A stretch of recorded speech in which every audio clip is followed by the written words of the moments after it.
What's going on, everyone? Welcome to the Season Gaming Bitcast, episode 289. I am your host, Ainsley Bowden. We got a good show for you today, a bunch of games to talk through. I'm excited about. Looking forward to this one, boys. And I realized, of course, that we are just 11 episodes from episode 300, which we should probably do something for. We'll have to figure that out. Probably. Yeah. But anyway. Anyway, we are here. It's a nice Sunday morning, at least where the four of us are. So welcome all from around the world. Ty, Guy, Travis. Looking dapper, my friend. I know we're playing the hell out of No Rest for the Wicked, which we're going to talk about today. How you doing? I'm doing great, man. McClunky, everyone. It's nice to be here. McClunky, Travis. That was very flat from you, my friend. That was very just low key. Well, yeah, I'm call it keeping flat. I called it polite and pleasant. It's nice to hear Okay. Travis just kind of be kind to all of us. Reviews are in. Give it Travis, 10 minutes. Travis was the reviews of my intro are here. Hogue is saying it was nice and polite. Ains is saying it was a little predictable. What are we gonna do? Can't please them all, folks. Can't Split please them all. decision as always. Yeah, no kidding. Mr. Hogue Law, host of the Hogue Law channel, Hangouts and Headlines, and a host of other things, actually, is here. How we doing, my friend? I'm doing okay. Yeah, I had a big weekend because I wanted to celebrate one of my friends' 200,000th subscribers. You might know Lawn Lumber. And I was on with a couple of other of my lawyer friends, Emily D. Baker and Ian Runkle, who I know has been on this show. And we were on that. He does a Friday night stream that I haven't been able to participate in for the last year and a half because it's too late for me. And I made an effort to get on that show, and I've been paying for it all weekend.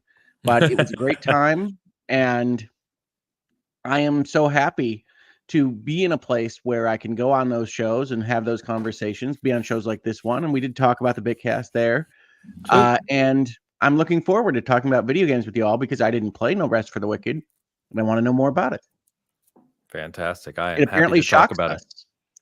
Apparently shocks us, yeah, and I'll get to that for sure. 200,000 subs, man. That's a huge accomplishment for him. So congrats. His name's Kurt, right? Like It's a Kurt, rocket right? to the moon. Yeah. Wow. Who would have known that Big Boy Hogue is the small guy in his friends group, you know? When he gets around his friends, he's just a little fish. I know, man. SG is aspiring to get to Hogue's level. Come on. Especially with the way YouTube has been acting the past month or two. Good Lord. I don't know what's going on. It's a mess out there. But anyway, Mr. Rodriguez, looking wicked this morning. How we doing, my friend? I'm good, man. I'm here again. I made it. I'm still breathing. Every Sunday Dan makes it is an unexpected surprise. It really it's is. beautiful. It's a blessing. Now, It's a blessing given for me and for everybody here. Given the That's what I topic do. of today's show, saying that Dan looks wicked, are you saying that he looks like he hasn't gotten any rest? I think it's I'm looking at his shirt because I can't see the rest of it. I see. He's saying there ain't no rest for the wicked.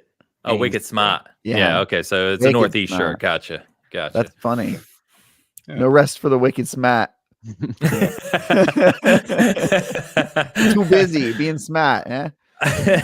Guy. Oh man. Oh man, but should be a good show. We've got a lot of games to talk about. So we're gonna be talking about I've got to talk about Witchfire. We've got No Rest for the Wicked, of course. We've got Fallout continuing the resurgence. We got a little game called Harold Halibut. I'm hoping we can talk about. I know Hogue's gone deep into Suicide Squad finally, which I'm happy for. We've got Kingdom Come Deliverance 2.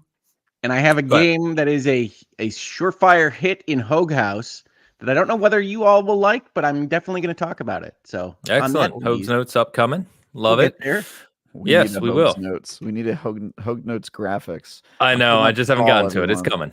It's coming. Putting out the call, everyone. We need a Hogue's Notes graphics to introduce that segment. That's what I'm. Yeah, if anyone wants to beat me to creating that, that would be very welcome because I've been just Just make sure we use the we need to make that shorter, by the way, Ains. Hogue talks too much. Yeah, true. That's why we have that's why we have an outro graphic too, so that as soon as we're done hearing from you, we just Hogue's Notes. We just need to use the goat as the background for all of our graphics going forward. So whatever it is that we do, no matter what it is, it's just the goat. Yeah, it's with whatever we just change the lighting on. Well, for all we know, Hoag's Notes could be a bloat goat. That could be part of the problem. It could be. Hoag's goat. Hoag's goat. So we've got a couple things just before we get into the games I want to mention. So I want to give a big shout out and thank you to several of our viewers who have contributed to my extra life. As I mentioned a couple times, we're raising extra money during the month of April for a big event in July for the local children's hospital here. Some very, very generous donations have come through from some of our regulars here. I sent out thank yous from the site, of course, but just wanted to say it out loud. Thank you so much for that. It's super generous and very, very appreciated. And then, of course, we've got Tides Picks this week, which I'm not even sure why if I'm forgetting a reference, but we went Wizard of Oz this week. She did. The reference is in the name. Against the Tide clarified this on Twitter. I didn't see it. When she sees the word wicked, she thinks of the Broadway show. Oh, I see. Okay. Fair enough.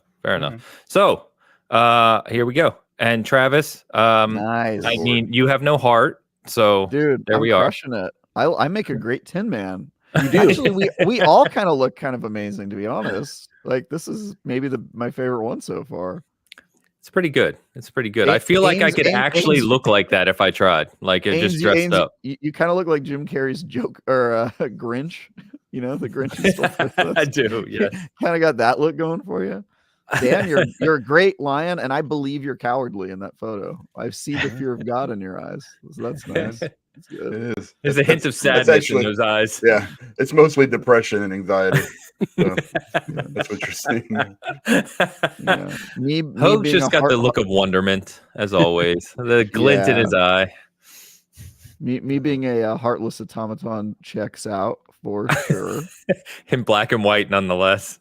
And Hoag looks like a man taking credit for a great many things. You guys ever see the old musical The Wiz from way back in the day? Many years ago. Old musical, yes. It's very old. It's like OG musical. Yeah. OG musical. It's just all of the before Travis times OG. I mean, yeah, kind of. kind of, yeah. Oh my god. The Wiz is plenty of decades removed from Bye Bye Birdie or Showboat or what have you. Hoag, you look like you wouldn't fit in that dirigible, by the way. Oh yeah? Look at that hot air balloon. I pulled it back down, sorry. I don't think you're fitting in that. It looks tiny, bro. You're gonna get your head in the flames. Yeah, it's definitely light them on fire. I like that the flame is right above a leather chair. Is that what that is? Leather and wood chair? Yeah, I don't think that's going to go too well, Hoag. Hoag, have you ever worn a bow tie? I want to say I have. Back when I was doing cool activities in college, like debate. Oh, bow tie for debate. Cool. Okay, yeah. Tucker. That's interesting. I like that. That was the whole setup, Ains. You can't laugh at that. He was asking if I've ever worn a bow tie just so he could call me Tucker. Yeah, no. I was just wondering. It worked. Oh. All right. So let's get to kind of currently playing and some games. So we'll hold No Rest for the Wicked because that's going to be a broader topic. So I'll start briefly. I talked about this last week, but I did put up my review on Friday for Witchfire, which is the next game from the Astronauts, who are the team who developed the Vanishing of Ethan Carter several years ago, which obviously, is pretty broadly successful for them.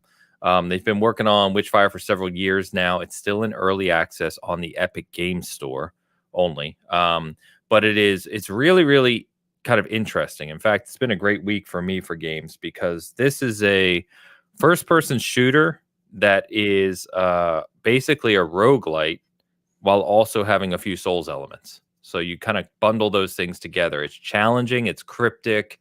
It is. It kind of lets you explore and expects you to figure things out on your own. Doesn't really tell you where to go or what to do, which I love.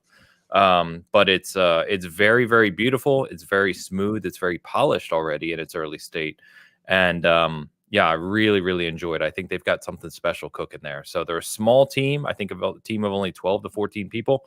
So it's they're not moving at a rapid pace of development, but what's there is really, really good.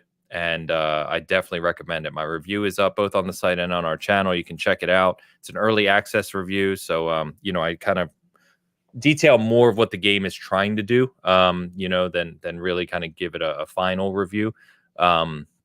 But yeah, I enjoy the hell out of it. I did a stream of it last week too, if you want to see some footage or just watch the review. But if you like that sort of thing, if it sounds intriguing to you, where you like roguelites, you like challenging games and first person shooter mechanics, it's really a lot of fun. So I've been enjoying that one.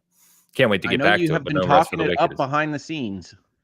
Yeah, it surprised me. It came out in September initially. Its initial launch was September, but this past week they did the first major update to it, like content edition, where they added a bunch of things, revised a bunch of things, and so it's got 6 classes you choose from to start now. The lore of the game, or the kind of story of the game, is really cool. It's kind of like dark fantasy, based loosely around the 15th century European witch hunts. Sure. And you play a basically the arm of the church going to hunt down the witch in the region. And you're fighting just minions and, you know, all kinds of demonic type things. And it's very, very cool. The art style and kind of the art direction are just phenomenal. Is it a witch hunt if the witches are real?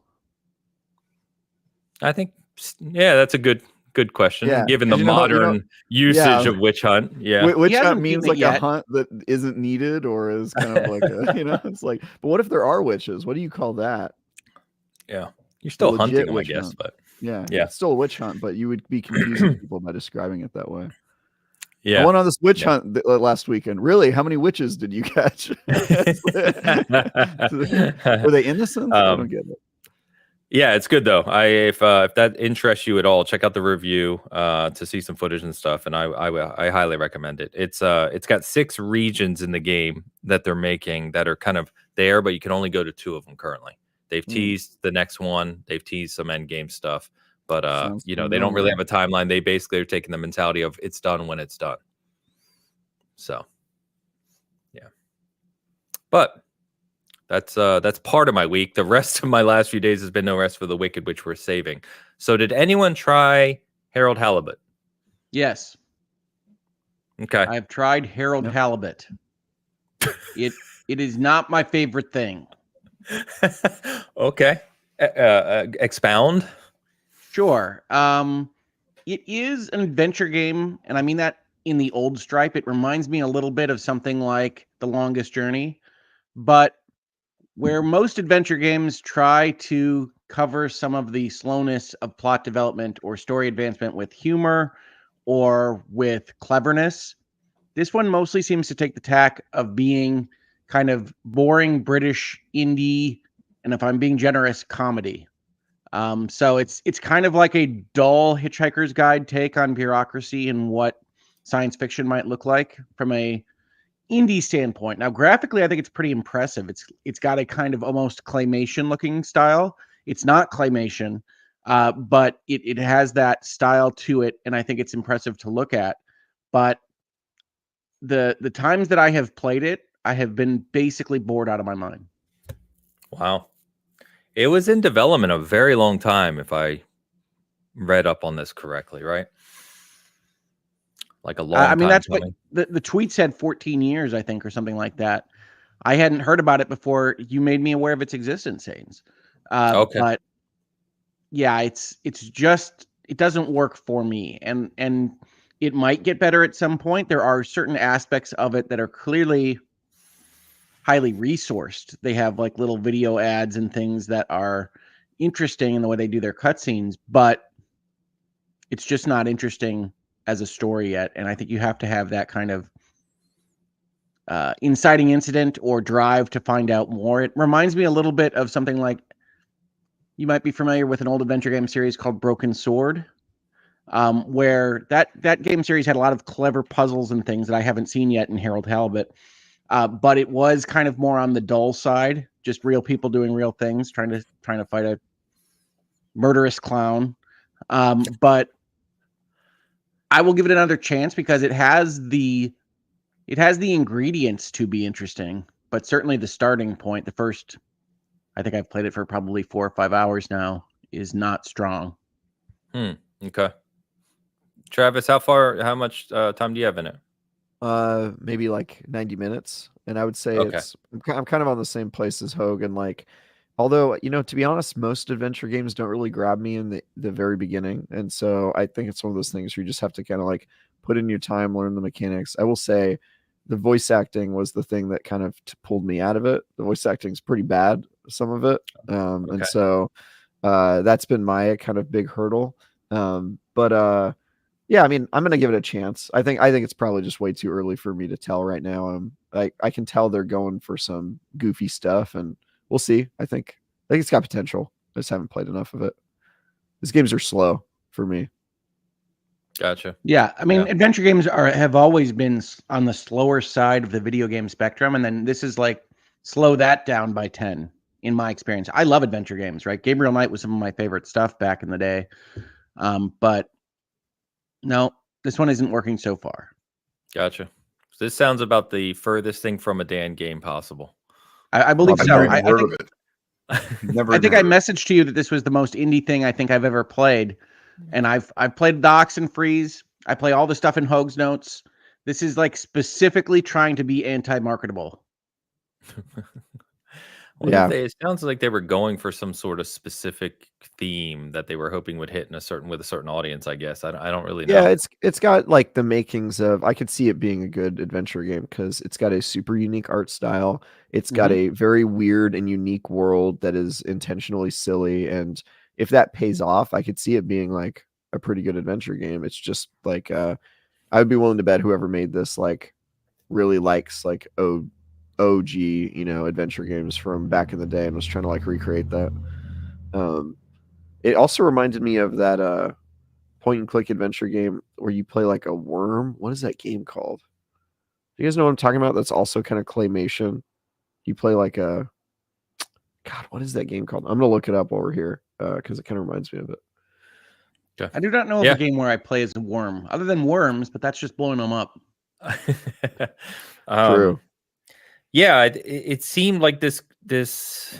I wonder because obviously, if you don't know this game, it launched on Game Pass, and Arma it feels Krog like is the name. Do you guys know Arma Krog? So yeah, Arma Krog is that from like the Neverhood kind of developer, right? The one that was doing the claymation 2D platformer games. Yeah, it kind of reminds me of that game a little bit. It does. It looks a little bit like that, or a Wallace and Gromit. yeah, that's kind of what I expected. It's a really cool style to put on what are clearly not claymation. Like it's clearly just a 3D character like you would expect, but it's got a really cool art style. And yeah, it wants to be what I think of it as is a boring Doctor Who, like one of the bad Doctor Who episodes, or like a not very interesting take on a Hitchhiker's Guide to the Galaxy type story. It's got the evil corporation. The premise, the world of Harold Hbit is that the people fleeing from Earth in a spaceship had some problems and crashed on a alien planet full of quote unquote water, liquid of some kind, and they basically set up their society there. Is it trying to be like an Oddworld type game? I mean, it's not actiony, right? You're just moving from point to point. You're having conversations with people, so there's no interactions that are actiony. You're not getting past traps or anything like that. And then the puzzles themselves are actually really obtuse. Like you have interfaces that don't have words that you can understand, and you have to figure out how to interact with that interface without understanding any of the buttons you're pressing, that kind of thing. But I want to like it, so I've tried it a number of times this weekend. But I'm waiting for the plot to kick in or the interest to happen. Yeah, gotcha. Okay. All right. Yeah, I was curious. I have it installed. I just haven't gotten to it because of the other games. But yeah, that doesn't sound too promising. I'll probably fall off of it pretty quickly if it's as you guys described, which I'm sure it is. So yeah, it doesn't sound interesting. I agree with Travis that the ingredients are there if it comes together. Gotcha. All right. What else you been playing? Hit me with something. Sure. I have been playing a ton of Final Fantasy this week. Yeah, Rising Tide. So after our show on Sunday, I was in the final battle for Final Fantasy Rebirth, Final Fantasy VII Rebirth. Your game of the year? No. No, Final Fantasy VII Rebirth is not the game of the year. And we can certainly talk about the ending in and of itself, but I'm not going to spoil anything. But it's a tire fire. But worse than that, from a game design perspective, it has a 10 boss sequence at the end of this game that doesn't have checkpoints where you would expect, that you have to watch a cutscene over and over and over again if you die, and has a DPS check that is insane at the end of the last boss. I was losing my mind. Alex can show you the texts I was exchanging with him, Alex, the reviewer for SG on Rebirth, while I fought this boss and got all the way there and died to this DPS check maybe 12 or 14 times. He'll tell you I was playing this sequence because I didn't want to go back to the beginning of the boss run, and I couldn't save for 6 hours. I left my PlayStation on when I went to dinner, that kind of thing, you know? Oh, it's like an old school thing. Okay. And I hated it so much. Like, a DPS check in and of itself is bad design. I think you should be building up your challenges so that you don't need to check me like that. And for folks that don't know, who don't play games or who otherwise don't know what the heck I'm talking about, DPS is damage per second, and a DPS check is essentially a place where you automatically lose if you can't do enough damage over whatever window the developers have set. And to put that at the very last stage of the last boss of the game, when you don't know it, when you don't know it's coming, and that you have to basically save up your special moves for that particular instance, is crazy balls. It is a stupid design, and it was only matched by the Final Fantasy series, again, having a DPS check in their final boss of the DLC that they released this week. So I had a great week with Final Fantasy, playing DPS checks against final bosses. But Rebirth is a game that I admire more than I enjoy. And I will talk about that in a more spoiler-filled setting at some point in the future, I promise. But there's a lot of fun to be had there. It is not a terribly strong game sitting on its own. I wish we could have convinced Dan to play this game all the way to the end, because the rant that would have ensued from getting to a DPS check at the end of a 100-hour game would have been epic. I don't know, because Dan plays games differently. He would have played 300 hours by that point and probably would have been a cakewalk. And also, he loves Yakuza, which is also a game filled with mini games. So it could end up hitting. You never know. It could. Yakuza is much, much better at it than Rebirth. I think, actually, if you are familiar with what Infinite Wealth did, Rebirth is more obviously wrong-headed in the way it was designed. But I'm not sure how much crossover there was between players that played Infinite Wealth and Rebirth, because there's 200-hour games that came out within like 4 weeks of each other, 5 weeks, something like that. So so what do you have to do then? So say you get to that point and you're not doing enough damage. Is it one of those typical where you just have to go out and grind? No, you're at I'm at max level for this fight. The way that the remake Rebirth system works is, as you take damage or do damage, you get things called limit breaks, which are really strong attacks. Yep. And you also have your ATB bar, which allows you to do your spells or other large attacks, not as large as a limit break. So basically what you have to do is know the DPS is coming. So you have to die once for the most part, unless you're really lucky. You have to know the DPS is coming, and then you have to deliberately not use any of your moves for the section immediately before the DPS check. And then you have to just hurl your body at this boss who's shielded, essentially, and also trying to damage you at the same time, and hope that you get that last little bit of damage down below the marker, or else it's an instant death for you, regardless of what you've done for the rest of the 10 boss rush. And it is crazy. That sounds stupid. It is the stupidest thing, right? Because a DPS check in design, they're not all bad, right? Crazy DPS is crazy, but you can have this as a part of your design. It's bad design, it's clunky design, but to check that a player is far enough along to not be absolutely frustrated by whatever's coming next, right? But to have it as the last bit of the last boss is insane. So just see if you're worthy of playing part 3, bro. Yeah, see if you're. It's like a worthiness check. It's like trying to pick up Thor's hammer. And when you die to the 15th time and they don't put the checkpoint after the cutscene, and you have to watch these lines of dialogue for the 20th time, you're about to lose your mind. And I enjoyed this game, not as much as some people online, but I enjoyed this game. And my overall lasting feeling having ended it is that it's garbage, right? And that's not fair. It's not garbage. But if you do this and you have to sit there for 7 hours trying to beat this tiny little bit of a fight that is at the end of its own 20-minute boss fight, you lose your mind a little bit. Well, I think that's something to be said for a game design, in the sense of there can be points, even in long games, or maybe even especially in long games, where a single kind of poor decision can ruin the experience for people, right? And this sounds very typical of that for you, because you already had some problems with this game in terms of plot and pacing and other things. But to then push through all that and then get to a point where the game pisses you off even more with something that sounds really poorly designed. And I'm not going to spoil Final Fantasy VII Rebirth, but I will say that they absolutely butchered the resonance of the only thing that they could not butcher in the plot line of what they were putting out there for this game. So that's after that fight, right? That's what I earned after however many hours I was fighting this guy. And so I don't know what to tell you. I will comment on this again in a more spoiler-filled capacity at some point later on in the future, but I'm not going to spoil anything for anybody because I know a lot of people are playing it right now. Of course. Yeah, Chris Jetzer says, Hogue, I finished that boss a week ago or so, and I refused to beat it because of that fight. I decided to watch a YouTube video on the ending instead, so that's fine. I almost did because I was that upset.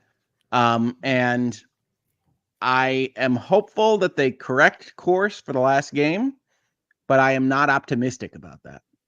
I hope that the sequel is called Final Fantasy VII DPS check. And that's the whole game. Every fight is a DPS check. So they're just bad design, man. They're just bad design. They feel bad.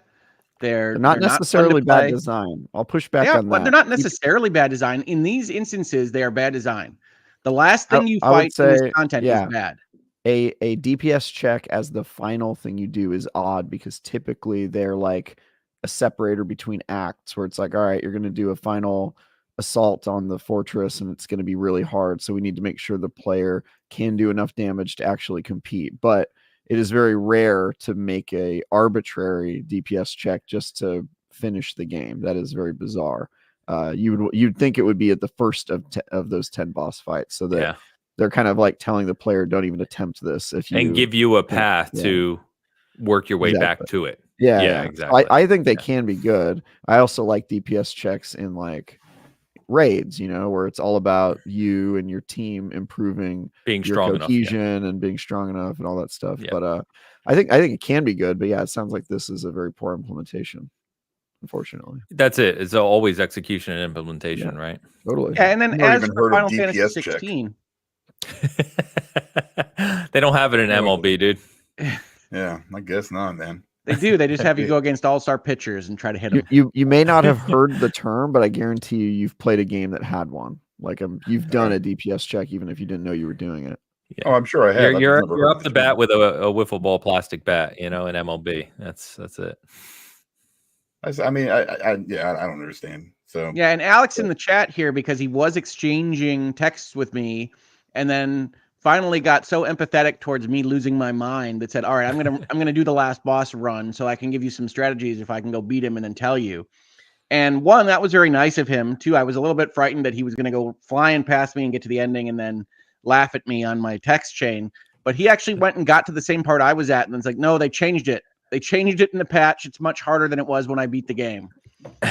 So don't know if there's something wrong with the way that it currently ends. Could be something that gets fixed up. Don't know.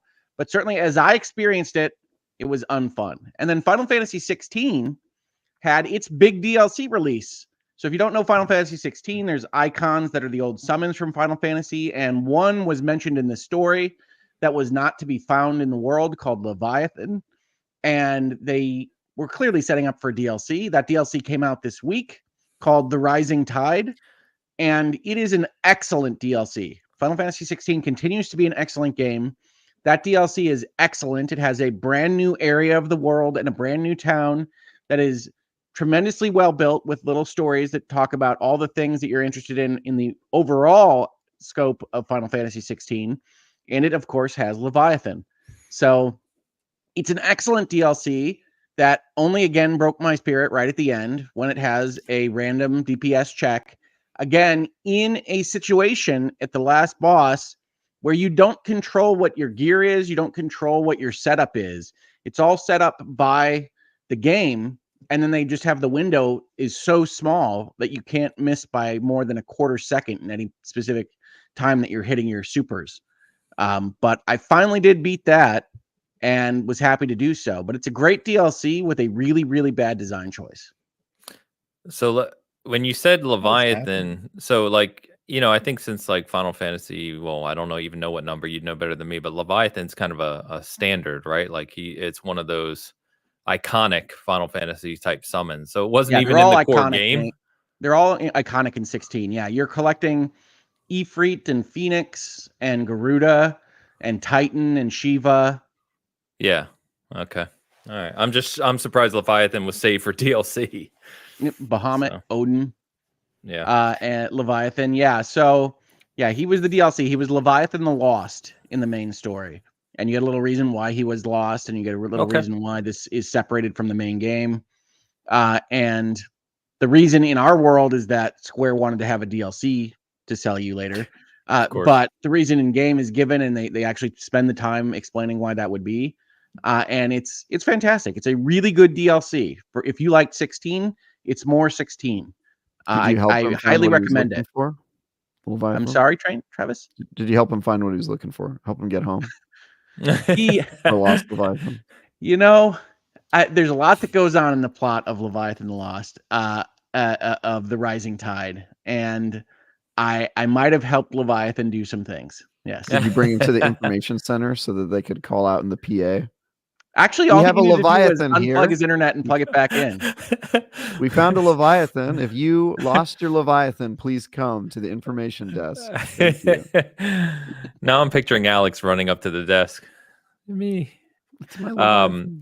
So someone asked how long it is. Sid says 6 to 8 hours. Is that about right, Hogue, for the DLC? It was. I didn't time it or anything. It was 3 sessions for me, fairly substantial. So it's. Yeah, I would say 9 hours for me about. Okay, cool. I always time my sessions. You gotta get that stopwatch going. Stopwatch. All right. Always. Alex has reviewed Rising Tide. He reviewed 16. He reviewed Rebirth. He's doing all of our Final Fantasy reviews. So our Rising Tide review actually goes up today. So Alex says 5 to 7 hours up to 10 with Kairos Gate. Whatever the hell that is. Which I don't have access to, and we don't know why. We think it's because I didn't beat the earlier DLC. Rookie casual. mistake. The other DLC. I knew you. Dude, is this your first Final Fantasy or what? What are we doing? Not a casual. I was playing Final Fantasy 16 with my daughter, and I was waiting to let her have a time where she wanted to play. He's blaming the daughter. The DLC. Blaming the daughter.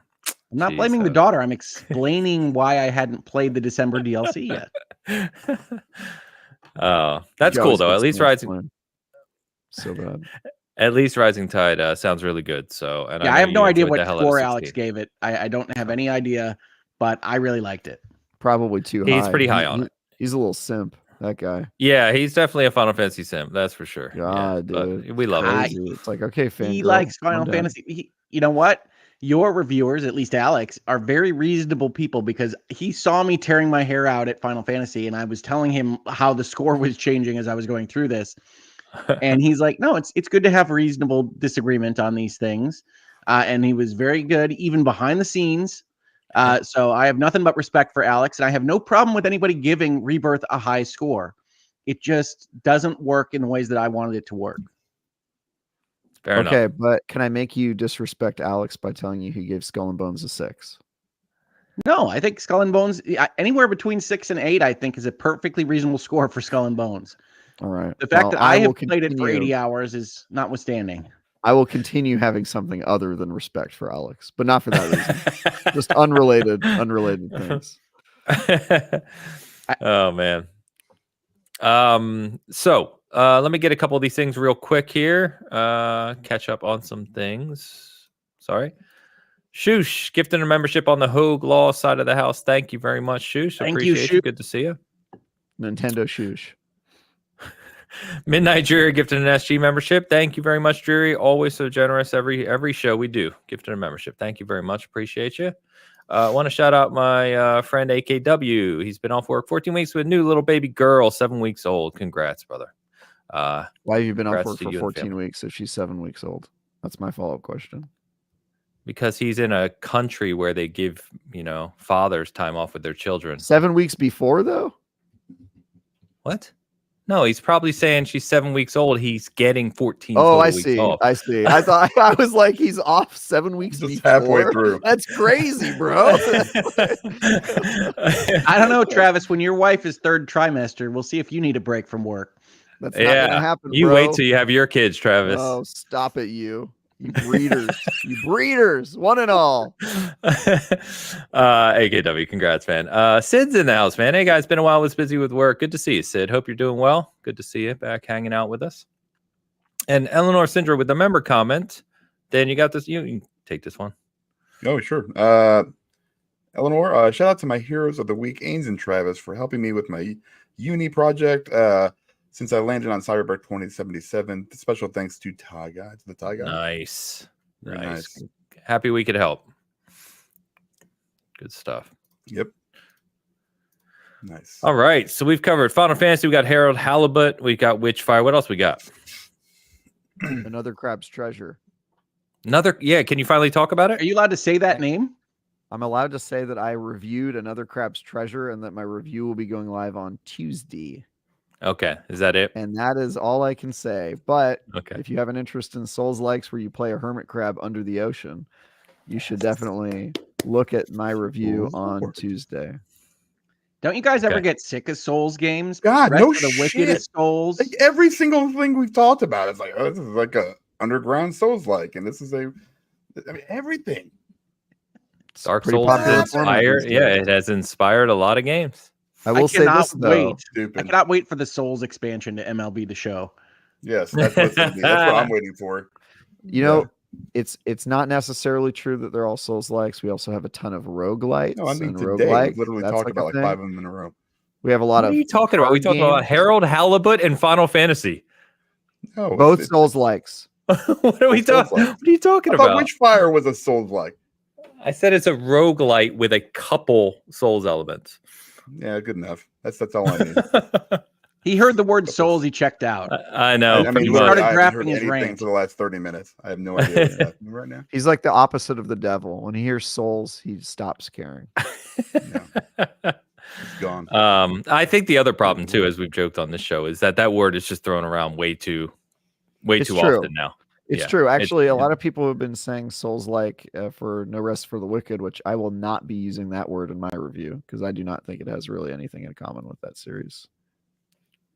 I assumed from it. what I saw of it, and I have not played this game because I don't generally play early access games, that the Souls moniker was being given to the technical combat and not the kind of concept of dying and getting your souls and that kind of thing. I just don't think the technical combat is unique to Souls-likes. Agreed.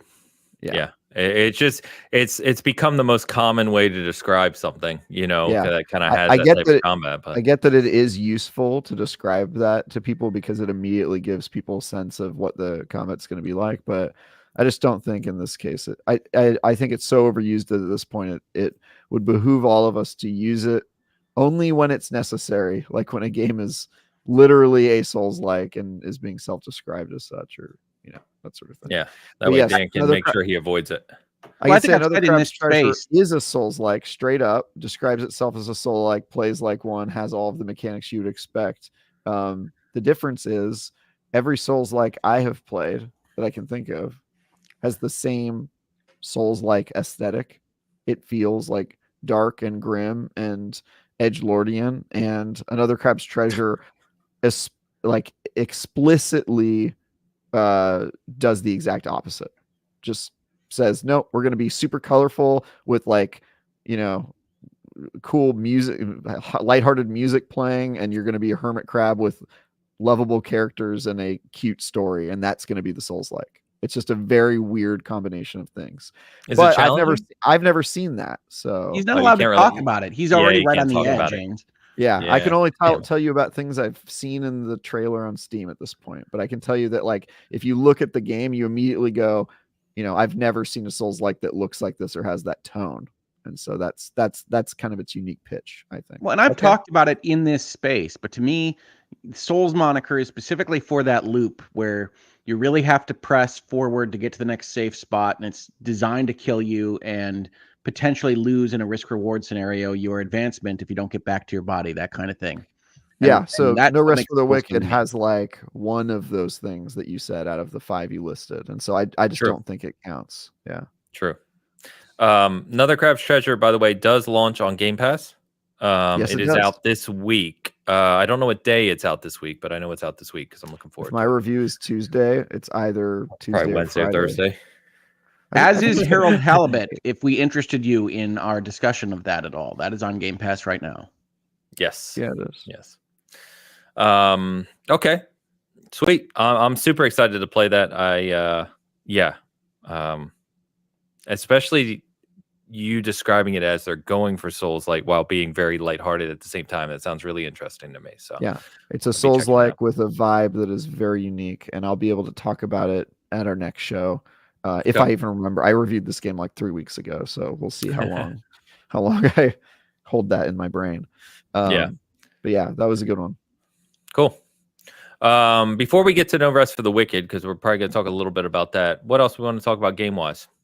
Yeah, I've got a couple. I mentioned it last week. I'm back into Remnant 2, and I'm very Yes. upset that nobody on this panel ever told me how good this game was.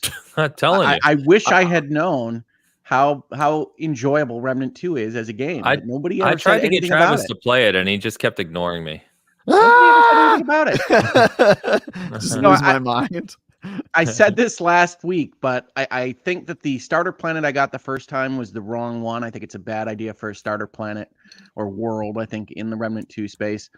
But I'm still not very good at it. I'm not. It is more challenging than I would like for my personal proclivities. But it's got a lot of cool bits and pieces. It's got a lot of cool bits of lore. And I'm looking forward to playing it more, especially now with one DLC uploaded into the game and one coming out, I think, next week. Yes. This week? Yeah, very soon. Yeah. I can say I've played that too. Oh, wow. Yeah. So the new expansion is coming soon. It takes place in Yesha. It's got some new content. If you played The Awakened King, which was an expansion on Lassam last year, it's very similar, except for this one comes with 12,000 words worth of patch notes because they're changing and rebalancing a whole bunch of stuff in that game. And so, like, it's one of those games where it's not live service, but they are really, really like putting in the time and energy to optimize and make it better in as many ways as they can. And then the new expansion also features a new archetype where you become a warrior who can control water, and you use a bunch of aquatic attacks and stuff. So I played all my it early. DLCs have water bending. This Yeah, it's the new hot thing. But I played it early, but we are not doing a preview for this one just because Remnant 2 hasn't been performing super well, and it takes a lot of time to put together a review. But I can continue to recommend Remnant 2 and tell you that both of the expansions are pretty good, albeit a little bit brief. So it's a solid game, and I am enjoying it. It's still a little much for me and my hand or my skill level. Don't know. That is fair, and also that game is like very clearly designed for co-op. So if you're playing it solo, it does have like an extra veneer of difficulty, I would say, if you're just playing it solo. It does. Yeah. Yeah, it can be challenging for sure. Really good game. In fact, not to take a circle back, but Witchfire, I would say, is most like if I had to compare Witchfire to a game, it would be Remnant 2. That's what it's most like. It's first person shooter, but it kind of plays like that. It has that feel and look and vibe and kind of aesthetic to it. So yeah, I think well, good. I've been enjoying that. You mentioned as part of the start of this conversation that I have been playing Suicide Squad quite a bit. Hell yeah. I really like the moment-to-moment gameplay in this game, actually doing the activities, shooting the bad guys, jumping around the city. I do think it lacks a kind of funnel of what you're doing these things for. Like, I'm not the guy that just gets the battle pass up to the highest level or gets into the end game just to see how high the numbers can go. I tend to need some kind of light story bits or something along those lines pushing me forward. And this game, I earned the Joker. I got to level 35 in the I guess it's the episode rank for this, and got the Joker from Brainiac. And I'm super happy to have a new character to be bouncing around with. He's really interesting. But at that point, there isn't a lot driving you to use him, right? There isn't a lot driving you forward to play the game other than to get him to max level and to get some cool loot. And so I do think they need like one more loop of direction added to the game. And I'm not sure it's going to get it or not. I suspect it won't. But for me, I like playing it, but it's just kind of playing it for its own ends and not to do anything within that world or to advance any kind of plot or story or for any reason other than to make power go up. Yeah. It's you kind of got to the place that we were talking about a few weeks ago where I said, you beat the main game, you get to the end game loop, and it's really fun to play. Like, that's what I love about that game. It's just fun to play. And the action is really well polished, and I love the loot system, and there's a lot of building you can do. Those are the aspects I love. But complete agreement where it falls short is just the strength of the activities to actually go do. You end up doing the same thing an awful lot. And I hope that in, future seasons here, they kind of expand the PvE activities, give us new missions, that type of thing. Hopefully it becomes more interesting. But yeah, I'm glad to see you got that far though. And Joker is very, very cool. I think they did a really good job with him. So yeah, I mean, it's wild how many different ways they can figure out how to traverse the city. Yeah. Joker has his umbrella and then a rocket that fires you up higher into the air, and then you can kind of slide on it as like Link's shield slide from the Breath of the Wild series. And that's very different than the other four, and all those four are different from each other. So there's a lot of fun there. There's a lot of gameplay to be had in Suicide Squad, but it is just kind of playing a PvE arena shooter, and however long that interests you. So it'll be kind of an hors d'oeuvre type game for me, I think, for a while. But I wish it had a little bit more. Yep, me too. Cool. Was that everything you wanted to touch on? Well, I did have one Hogs note because there is a game that my kids are absolutely obsessed with that was part of I think it was part of the Indie World Showcase. There were a couple of showcases this week. Yes, there were. That I did want to mention. I can't necessarily recommend this just to the average gamer because I don't think it has what we would traditionally consider game design. But it's a game called Sticky Business. And it's a game where you take pixel art and you make quote unquote stickers out of it and run a sticker business by responding to people's orders and messages and making those stickers available with different packing material and on different sheets of paper. And my daughter, who's a creative, who made Gaming Dino over my shoulder here, is just absolutely obsessed with making stickers and building a business and getting likes, little hearts, people liking their sales, buying new sticker stuff. And it is a game that is just really, really enjoyable. It's not very expensive. And my daughters love it. So if any of that sounds interesting to you, I highly recommend it. It's well made. It's streamlined. I always worry about creative games like that it's going to be essentially have too much depth to have a game made out of it, because it's not that fun to move pixels around and to actually perform the job of doing that art. So this one is, I think, well designed in the between area of having a lot of creativity, but having it based on things that you have to purchase, shapes and colors and things, in a way that makes the game actually work as a game. On the Switch? We're playing it on the Switch. It would not surprise me if it's on the PC and potentially even mobile.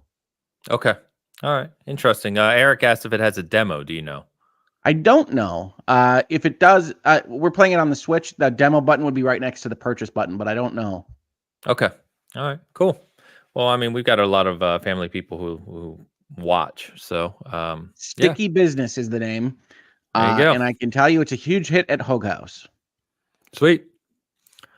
Yeah, I wanted to quickly touch on Fallout, of course. I know we talked about it last week, but Fallout continuing to see a resurgence from the show. Both Fallout 4 and 76. Well, actually, all the games are really seeing kind of a resurgence, but in particular, Fallout 4 and Fallout 76 are seeing record player counts, which is really, really cool to see. I mentioned last week I was playing Fallout 76 before No Rest for the Wicked took over my life. and I finished my Witchfire review. I was still digging Fallout 76, really getting into it. I think I got to level 13, 14 now, something like that. So still relatively early in the scope of that game. But really, really enjoying it. It starts to expand. The world is mammoth. And, if you just like to kind of run around and explore, it's a lot of fun. Dan, I know you had some questions around like not questions, but concerns about like the PvP aspect. So what I did find, just because I know I wondered the same thing when I got back into it. Basically what happens is there's no PvP prior to level 5.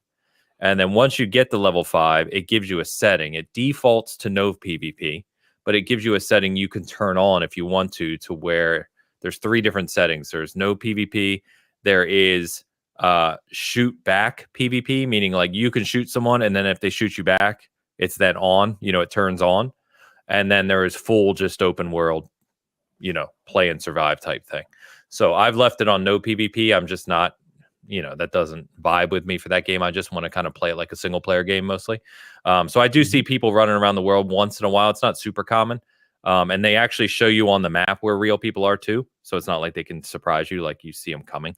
But every time I've seen someone, we just kind of like emote, like give a thumbs up, and then we just be on our way. Nothing bad's ever happened. And in fact, one time they helped me kill a legendary enemy, just came in and started shooting and helping me. So it's been a lot of fun. It definitely got that Fallout vibe and, the music and the loot and the monsters and just exploring. So it's been a lot of fun. Very fun. So I'd recommend. Yeah, I'm glad, Ains. For me, it was one of those that was interesting because I saw the articles go up early in the week that said 7,500% increase in Fallout 4 purchases. And I made an off-the-cuff tweet, which is always the way these stories start, right?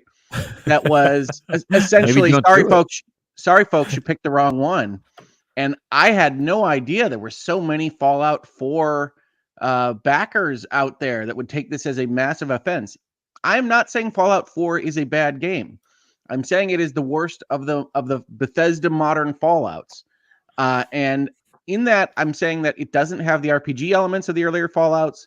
It doesn't really build the world like the earlier Fallouts. And to those that say, well, it's more accessible and it has better gunplay, it has better gunplay than the Bethesda Fallouts, but that doesn't make the gunplay good.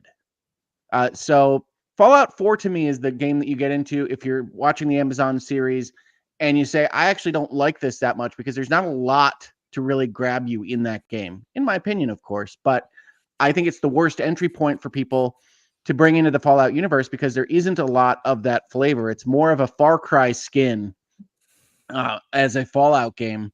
And so I'm glad that you've been enjoying 76, Ains. I think 76 is a little bit like Fallout 4 in that way, but I think because it was designed to be a multiplayer game, it has more stuff that's interesting to explore and to find than in Fallout 4. So to some extent, I think 76 is a better choice than 4, but it's got more complications in it. So I do understand folks saying casuals will like 4 more. I just don't understand why, if you like Fallout as a series, you want them to play the game that has, in my opinion, the highest likelihood of them bouncing off the brand. Why are you laughing, Travis? It's just a hell of a bounce off from how's Fallout 76 doing? Let me talk about how much I think Fallout 4 is overrated for 10 minutes. No, Fallout 4 is not that bad. I tend to agree it's the weaker of the ones, but I think the RPG mechanics are fine. I think the world is fine. My issues are mostly with like the story not really going anywhere and the quest design being a little obtuse, especially where and I know a lot of people don't like the building. I hate the building. I didn't mind the building. It is a little janky, but I didn't mind it. Yeah. So May is a light month for reviews. I don't know if you guys know this, but there's not a lot of games coming out in May. Good. You guys know this? I need to catch up. So what we're doing at IGN is we're toying with the idea of using the month to re-review old games that people are still playing, like Fortnite. And because sure. Fortnite didn't get a review, I think we re-reviewed Fortnite a couple years ago, but it's a very different game now. And one of the games we are thinking about reviewing is Fallout 76. Skull and which- Bones, second review. Same No, year. Come on, let's do it, Travis. No, I will kill myself if you make me play more Skull and Bones, Hogue. So Fallout 76 is one of them. I originally reviewed Fallout 76. I gave it a 4 out of 10. My title was Worst Virginia, which I think Does sound was, like Pretty good. Pretty good. accurate. I think it was accurate at the time. I mean, that game was a mess when it came out. It was a Buggy, disaster at launch. didn't have Yeah. NPCs. It was really a weird game. However, I have not played Fallout 76 since. I think maybe I played like a couple hours 3 years ago or whatever. It was I've been out of it for a long time. But I probably will be getting back into it. My fiance just started Fallout 3 last night. She found out that Liam Neeson is her father, and she's overjoyed. And Fallout so, 3's beginning, if you don't remember it, is amazing. I mean, you're weird. born at the top of that game. It is weird. You do come out of your mom and then immediately decide what you're going to look like and what your skill set is going to be. It's very bizarre. That's what I did. Yeah. Also, I didn't know that choose very wisely. I didn't know that Yeah. Liam Neeson's I character- respect like 5 times. his face changes based on who you choose, right? I have no wouldn't idea. doubt it. Yeah. I have so no like, idea. It's been 15 years since I played that So game. my fiance was like, I'm gonna make myself Asian. And then when she met her dad, I was like, is Liam Neeson Asian now? Like you kind of changed. Did you impact the way he looks? Like that's crazy. So I didn't know that was a thing. But yeah, so she's playing that, and I will probably start playing Fallout 76 today. Play on PC. Why? There's no crossplay. So just awareness for anyone playing 76. There's no crossplay or cross progression. So whatever platform you play on, you're sticking to it. Well, I 'Cause- reviewed the game on the Xbox, so I kind of feel like I have to pick. Travis, you really have to pick between. between us because I'm playing 76 on the Xbox right now. Oh, son this of is a- a friend. Well, Ains got invited to my wedding, so you get invited to Fallout 76. That's the trade-off. He gets the wedding, you get the wasteland. All right, that's an interesting. So yeah, I will be replaying that. That sucks that there's no crossplay. Already off to a bad start in my review. But yeah, we'll see what games we review. I think another one we're thinking about doing is Disney Dreamlight Valley because we missed the 1.0 for that game. We only reviewed the early access version, so it'd be nice to revisit that. We probably talked about that more here. Yeah, weirdly. Well, that's because they almost made me review it at the beginning of the year, and then we got busy with Pal World. Surprisingly, nobody expected that to be huge. But it should be an interesting month because we're going to have a bunch of like old games that people are still playing and thinking about that we re-review, which is always fun to do, and we never find time for. So that should be fun. That's cool. That's very cool. I do have to object to the notion that there isn't stuff coming up really soon because isn't Aiden Chronicles like momentarily? Is everybody not counting the days to Aiden Chronicles? No, I think isn't it out or like this week? I think it's like now. Yeah, I didn't You're look not at the counting release days date. to 100 Heroes, Travis. I am not. Is that in May? I think it's at the end of April. I think it's like the 28th or something. That's not May, Hogue. If it's April, we already reviewed it. Okay. Yeah, if it's April, like if it comes out in April, someone is either playing it right now or just finished playing it. So I'm talking about like people in May. chat saying It Aiden releases Chronicles reviews Tuesday. went up during this stream. Yeah, reviews are up, so it comes out Tuesday. There you go. Yeah, But there's So it's early like- access, says Alex. All right, hold on, because you jumped a game before I even finished talking about 76. I wanted to ask Dan because Dan was playing 76 this week, Oh, damn. Cool. but Yeah, you Dan. weren't enjoying it. I don't think. No. I was. Listen, here's the thing. I said it was like the most. There's so much to do, and it feels super empty. I'm not a huge fan of the setting. I don't know. It feels like you're just in a forest most of the time. Where I'm at, it's the very beginning. Well, yeah, I was ggoing to say you skip or start something. in a forest, but Yeah. I mean, here's the thing. Like there's just it's like if you play it like me, you play it single player. You're not really worried about everybody else. I paid the $6 for the Fallout first month or whatever it is. yeah, You get your own private thing. I just went into there. I got like a level 20 skip, I guess. I don't even know how that happened. But I started at level 20 out of the vault. you're already higher than me. Well, I mean, it just gave me the option. I was like, why would I not take level 20? That's dumb. Some people like the growth curve, Dan. Yeah, I'm not one of them.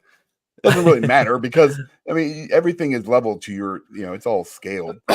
So that was kind of pointless. I don't know, man. It's just it doesn't feel like a single player Fallout game that I'm used to, like 3 or New Vegas or something. Of course it's not. Yeah. But it's still, so yeah. I'm just one of those, that's how I feel about 76. But yeah, it depends on what you want out of your Fallout game.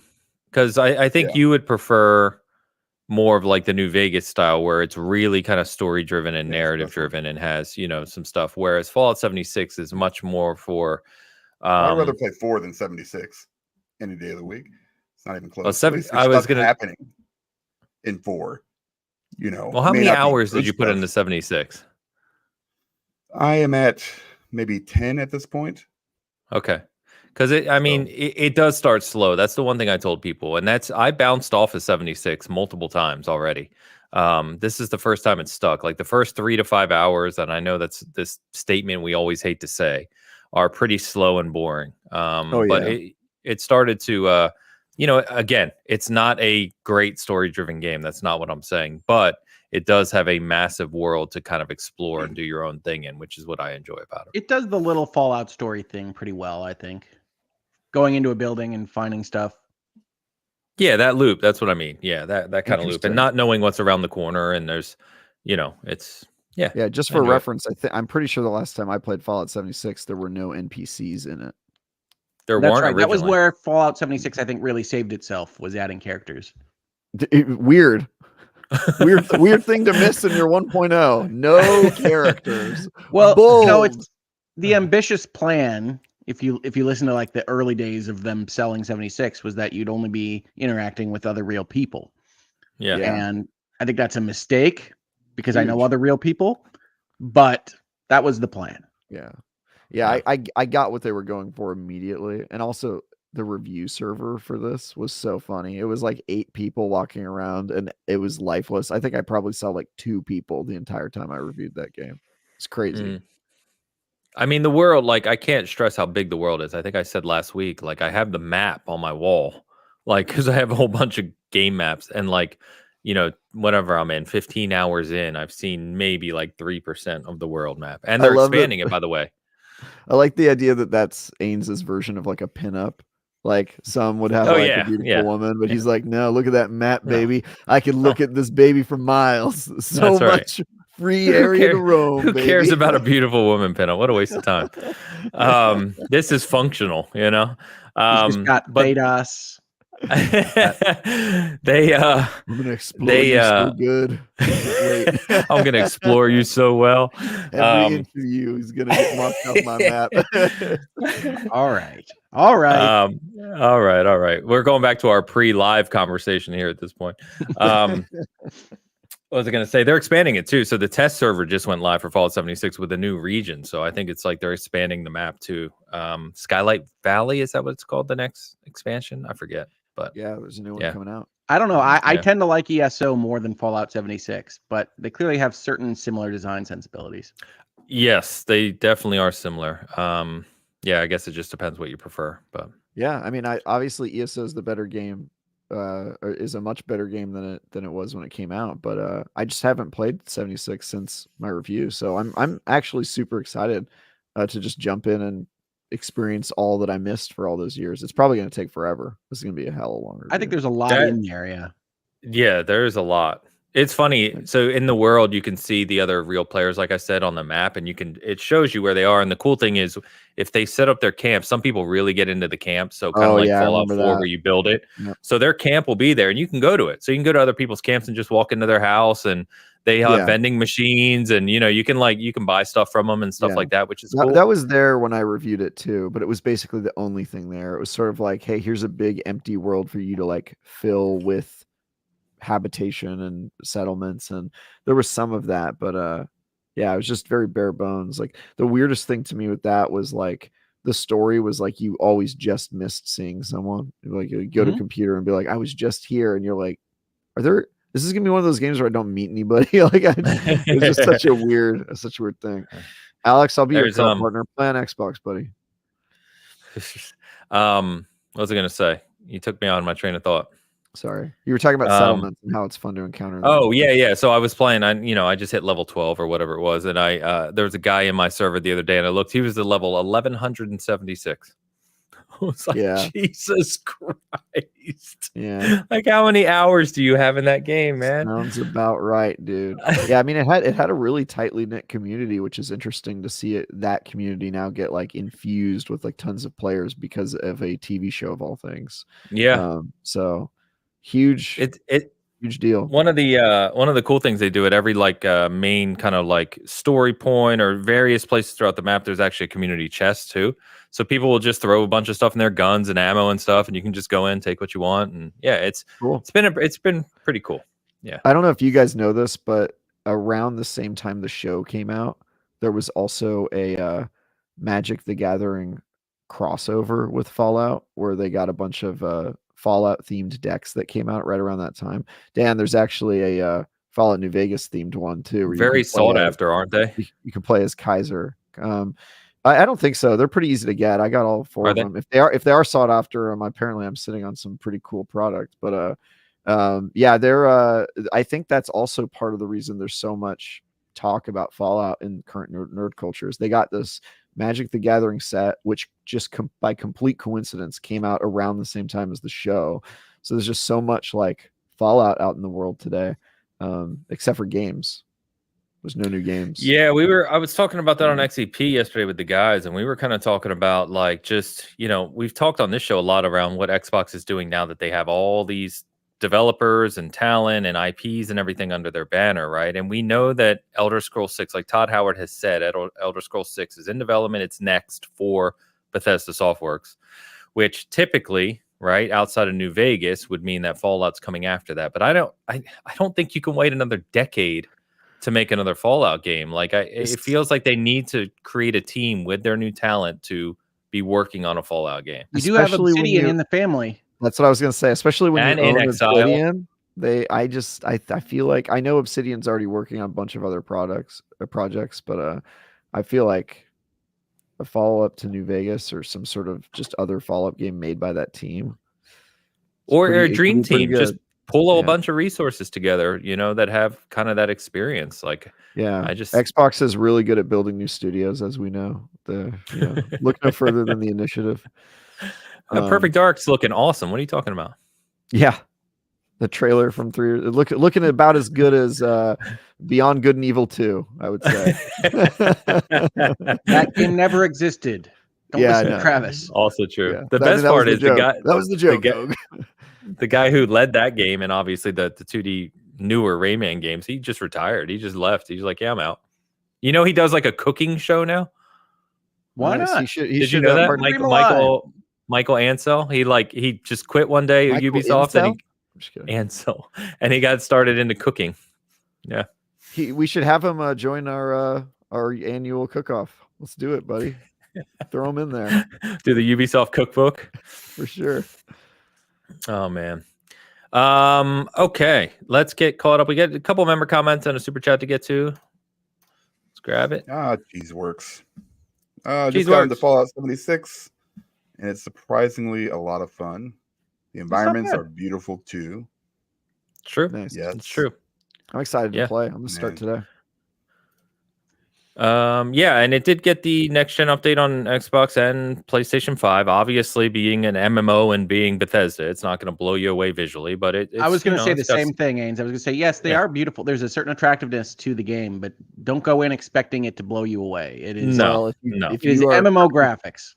If you just got done watching your lady play Fallout 3, I think expect to be blown away by the graphics because Fallout 3 looks bad. It does not look good. Although I will say on the Series Fallout 3 X, on the Xbox Series X with the backwards compatibility looks way better than it should for when it came out. It does. I will say that they balance. I noticed they balance. It looks like they balance some of the colors because the world looks less permanently green on Xbox on the new version, and then it runs at like 200 FPS from what I could tell. It is going fast. It is just zooming on those frames, so it doesn't look as bad as it ought to, or as it originally did, but it is pretty janky, especially compared to Fallout 76. Yeah. And I'm playing 76 on PC. I'm playing it's super smooth. obviously, running on a new PC. So, Is Alex, Fallout 4 getting a next gen update, by the way? yes, the Yes, 25th it's of like this April month. this week. Oh my God. What great timing. Yep. Yeah. Alex, can back Hogue on their fun. Wait, God, this is a weird sentence. I'm half asleep. He's a writer, Can by back the way. Hogue on our fun Mhm. back and forth. Okay, there we go. Love how we have found that common ground when we have landed in opposite sides. Screw Sephiroth post patch. For the record, I didn't mention any boss names. Yeah. That's See, true. But we've all- Alex, man. We've played. What the hell we put Final this even up here Fantasy for? I don't know. I didn't Alex. read it ahead of time. Yeah. Wow. Okay.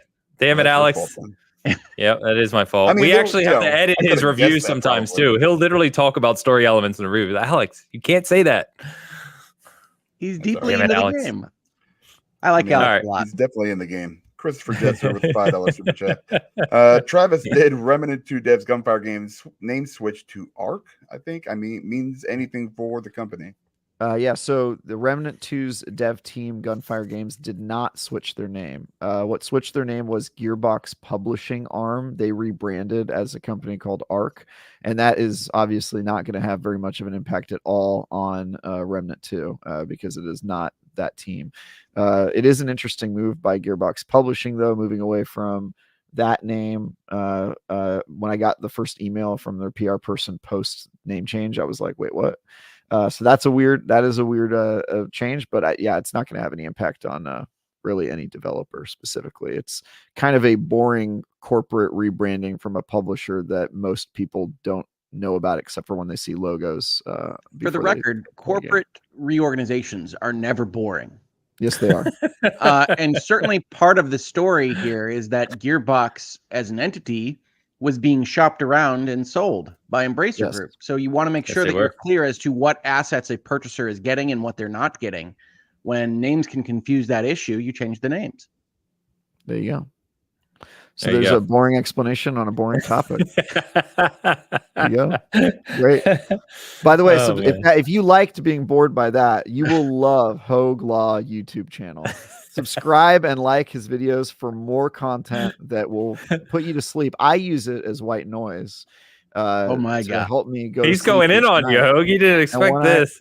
When I wake up, I just choose a playlist from his channel, and when I wake up, I feel refreshed. And you will get the best sleep of your life. That is the Tie Guy guarantee. So Hogue's on mute. Is he muted? No, he's on mute. Did you mute him, Ains? I did not mute him. I didn't touch it. No rebuttals. No rebuttals, Hogue. We did a wonderful Hangouts and Headlines this week where we went over some of the drama at NPR, and it was a really good episode. If you like that kind of content, talking about media or business and law, and not being bored, I don't think, come check it out at the Hogue Law YouTube channel. Thank you, Travis, falling asleep in the corner. Sorry, I don't know. Something triggers when I hear your voice now. It might be the white noise. Oh my God. All right. Dan, I'm sure has gone off to stretch. Dan, enjoy your stretch, my friend. We are going to talk about No Rest for the Wicked. So, I have played the hell out of this. Travis is reviewing it in early access for IGN. For us, Elu, who's in our chat here, is reviewing it, but I'm helping. So I'm kind of like capturing footage and other things, going to help with the review and have commentary as well.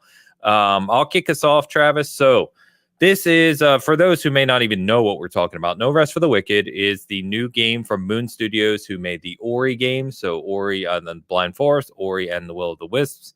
They talked a few months back. They unveiled this, and they basically said they've always wanted to make an action role-playing game. They adore that genre, and it's something they've been working towards for a while. They have been working on this for years, and they wanted to release an early access, which they did 3 days ago on Thursday, to help continue to refine the game up until their 1.0 release. It is only available on Steam right now, but it is coming to consoles once they get to 1.0.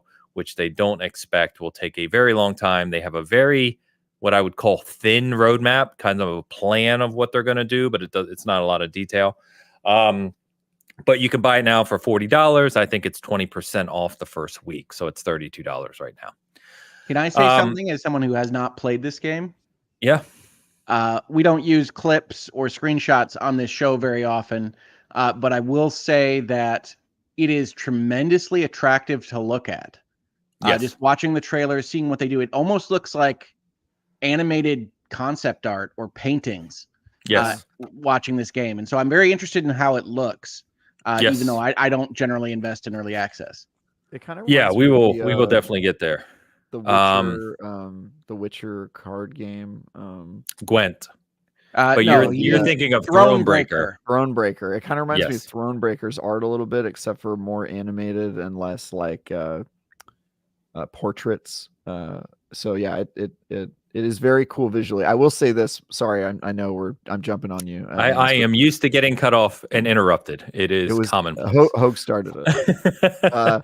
I will say visually, the first thing that you see in the game, if you have not looked at any trailers, which I probably saw trailers, but I ignored like our IGN first coverage because I knew I was reviewing it. So I kind of went in blind. The first thing you see is the character creator, and your character has the most horrifying proportions ever. Your arms like go down to your shins, and you just look like, I named my character Neanderthal because he just looks like an absolute ape. And it is like a body horror when you first see it.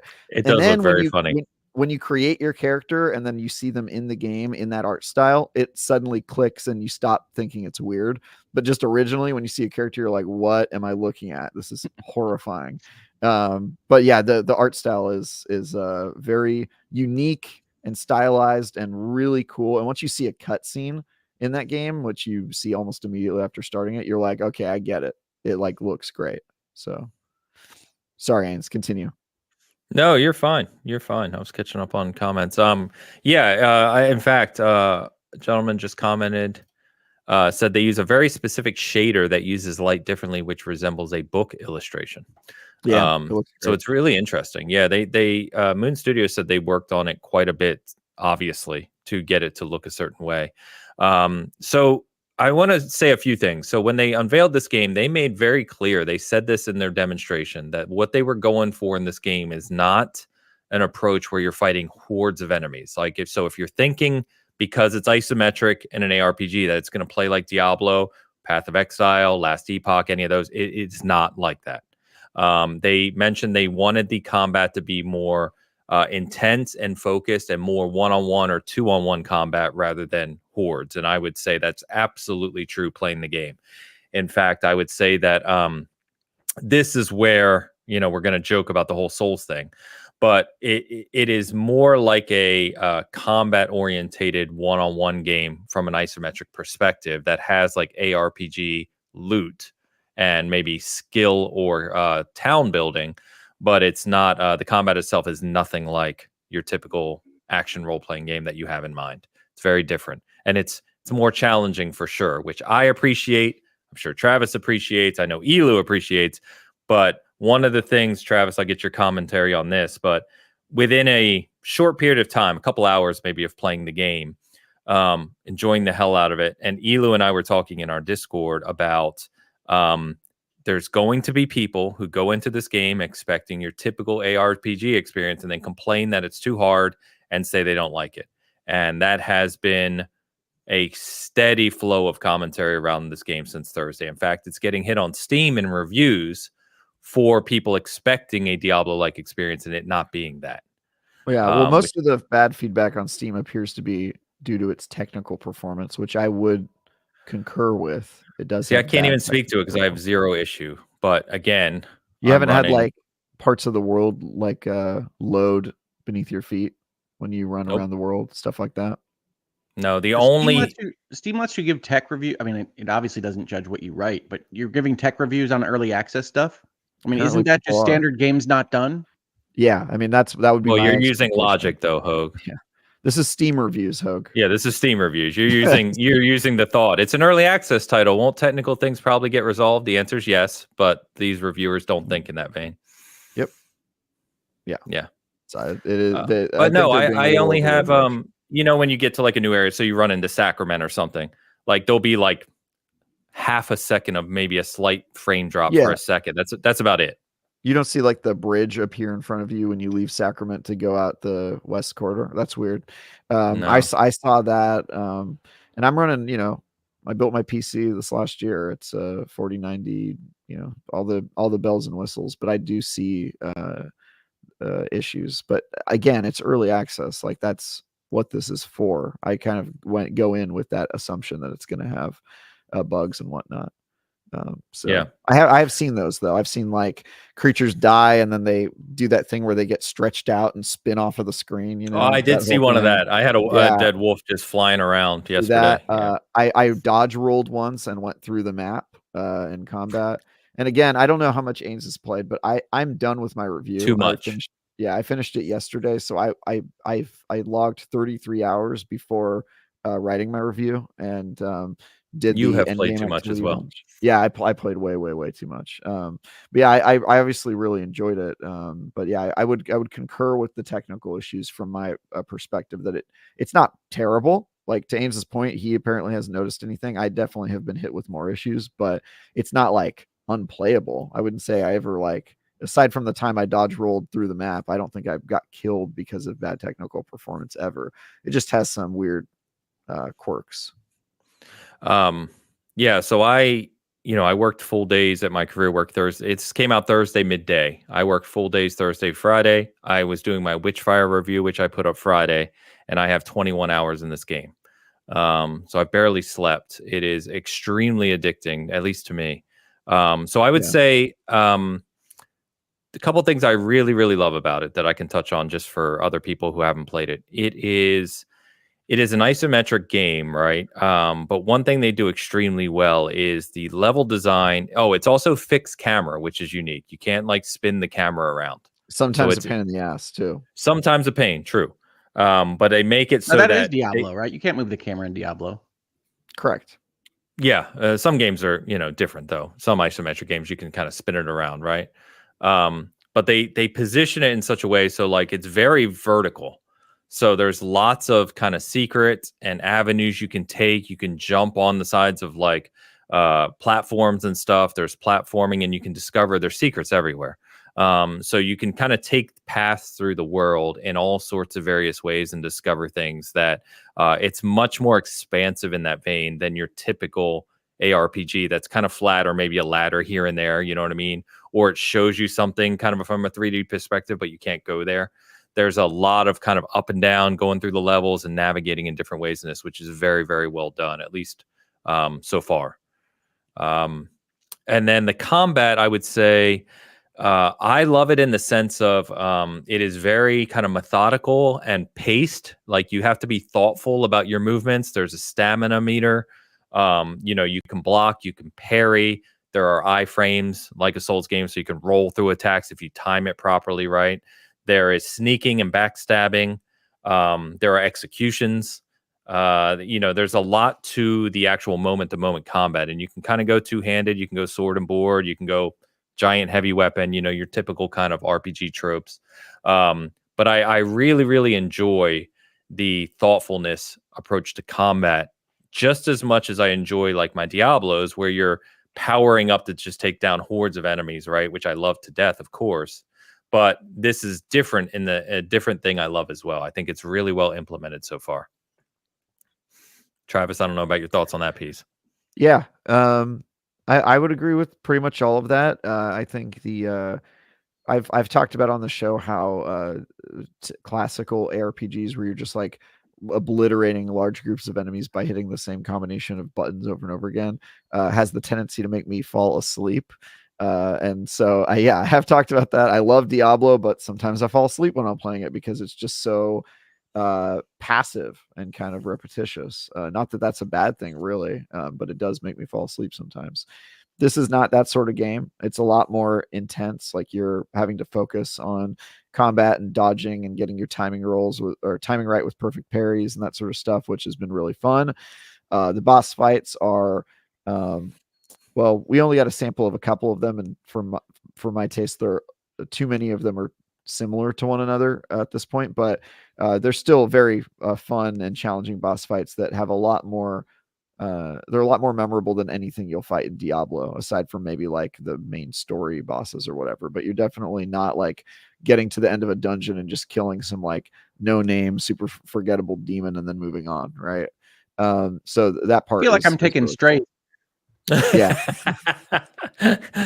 Well, I mean, I love a lot of what Diablo does, but I would say like their boss fight. I would say, you know, their boss fights largely are pretty forgettable. You're kind of just like staying out of the way of bullet hell attacks, and then eventually they're whittling their health down. So I think that they do that a lot better in this game. Also, the story is so far really, really cool. Some interesting characters and great cutscenes, and I great also voice really acting. yeah, the voice acting is fantastic. I also really like the upgrade mechanics of the way the RPG systems work, where you're upgrading your equipment and kind of making very specific decisions about what weapon combinations you want to use. Ains, I agree with you, it does need a respec, because there were way too many times where I found a great weapon and I was just like, this just doesn't work with my build, which really sucks. And then I also really like the upgrading the town mechanic and being able to buy a house there and customize your house so that you can store your items and stuff like that. The beginning of the game, I think, is the weakest part, because until you get about halfway through the total time you can play the campaign, you don't have any way to store your items, and it is painful to get loot because you're constantly having to drop stuff on the ground and juggle an inventory that's way too small. And that doesn't really change until you buy a house, and then you get chests. And then even then, when you get chests, you have to go to your house and manually put them all in and take them out and that sort of stuff. So inventory management needs some work. Inventory management needs a lot of work. But I mean, for an early access game, I'm used to early access games often being like really half-baked.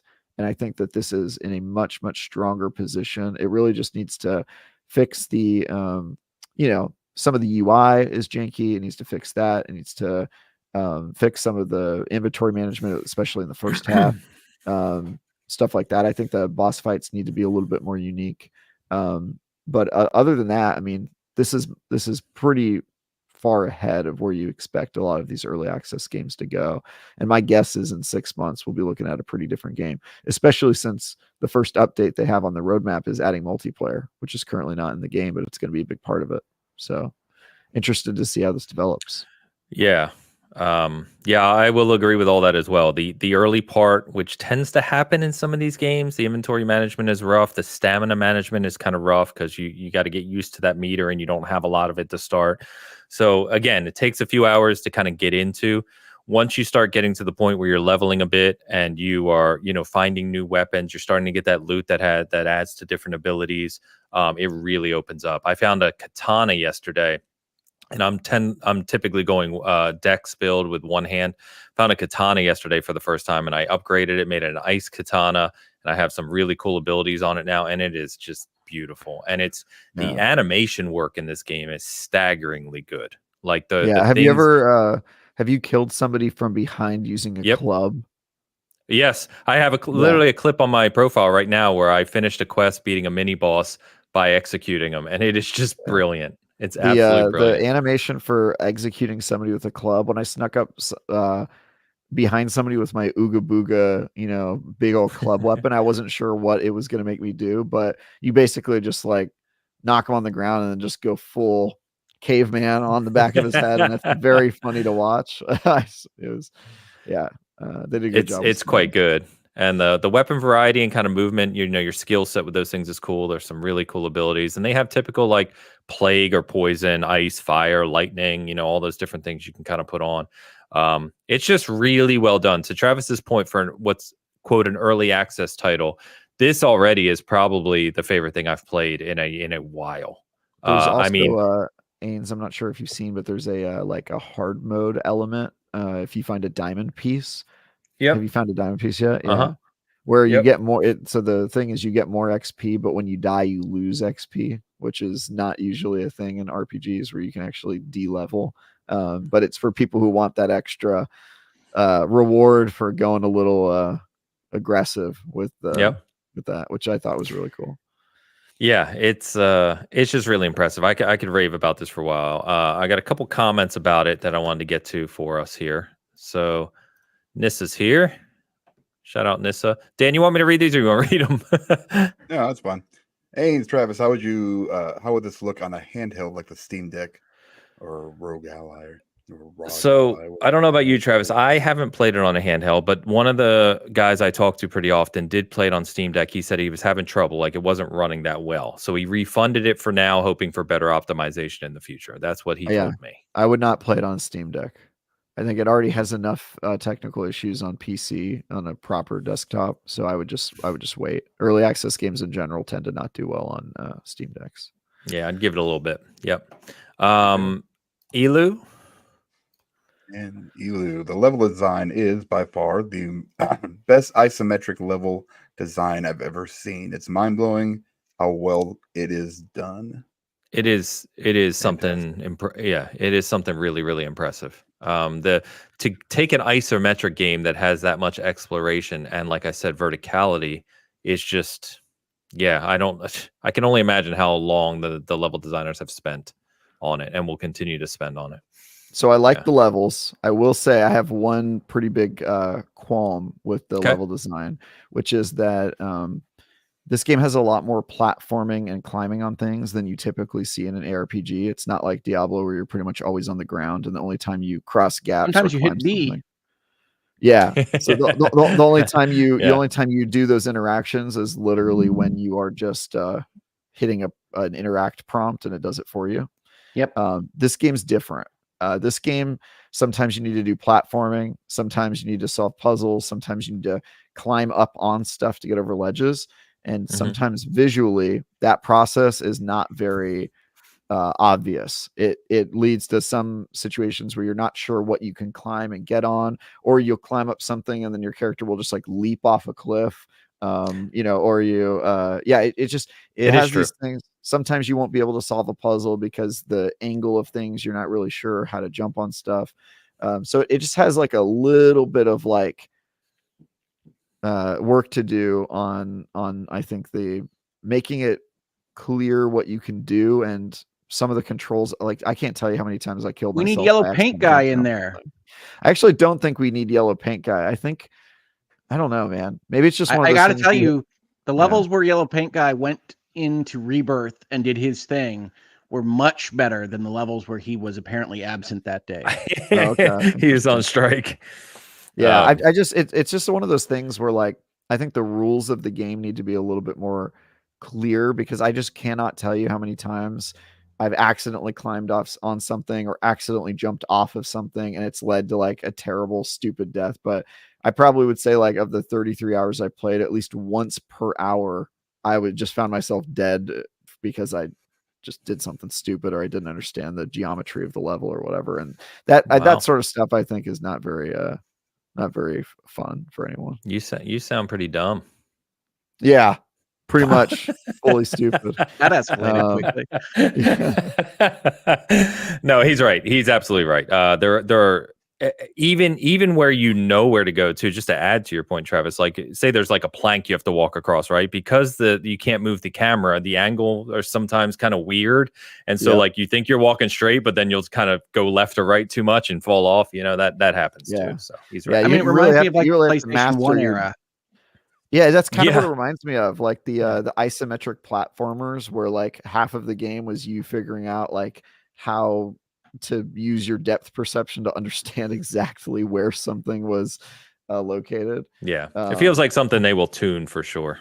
What was that isometric platformer that came out a couple of years ago, Hogue, where you play like a little wizard in a wizard hat?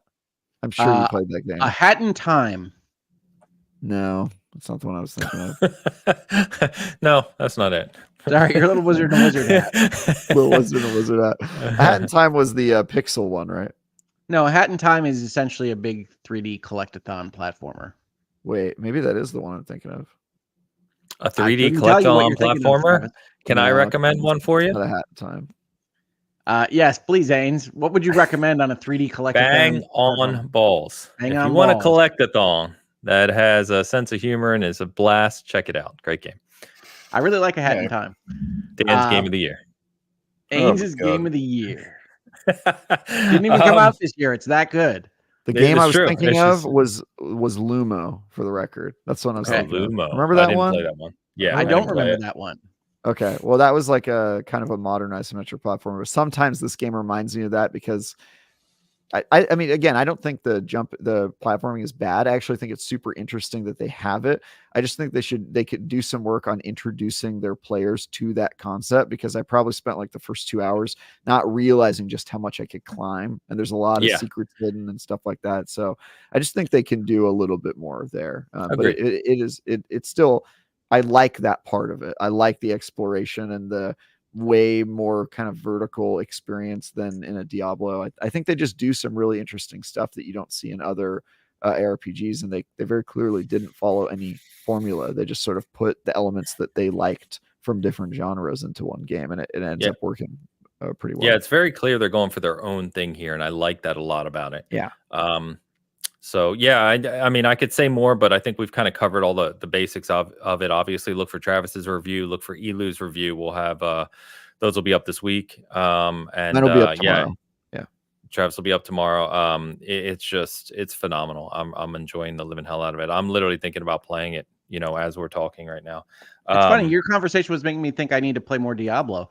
But yeah, it doesn't sound like it's for me. I do think it looks gorgeous, so I'm impressed by how it looks. But I think Diablo 4 is probably where I belong on this. Maybe. I think maybe you should give it a try. I know you're not into like difficulty and that sort of thing, but I think the story is almost good enough to force you to learn it, I think. So I wanted to have a conversation with you guys about this, and I know we've kind of dabbled in this conversation many times, but I was having this conversation on our Discord yesterday and looking at the Steam reviews, and I see some people on my timeline talking about, and I actually got some DMs about it being extremely hard. And I get to the place where Travis and I have joked about on this show where I don't find this game extremely hard, but I love these types of games. I play them a lot, right? Where you guys never do.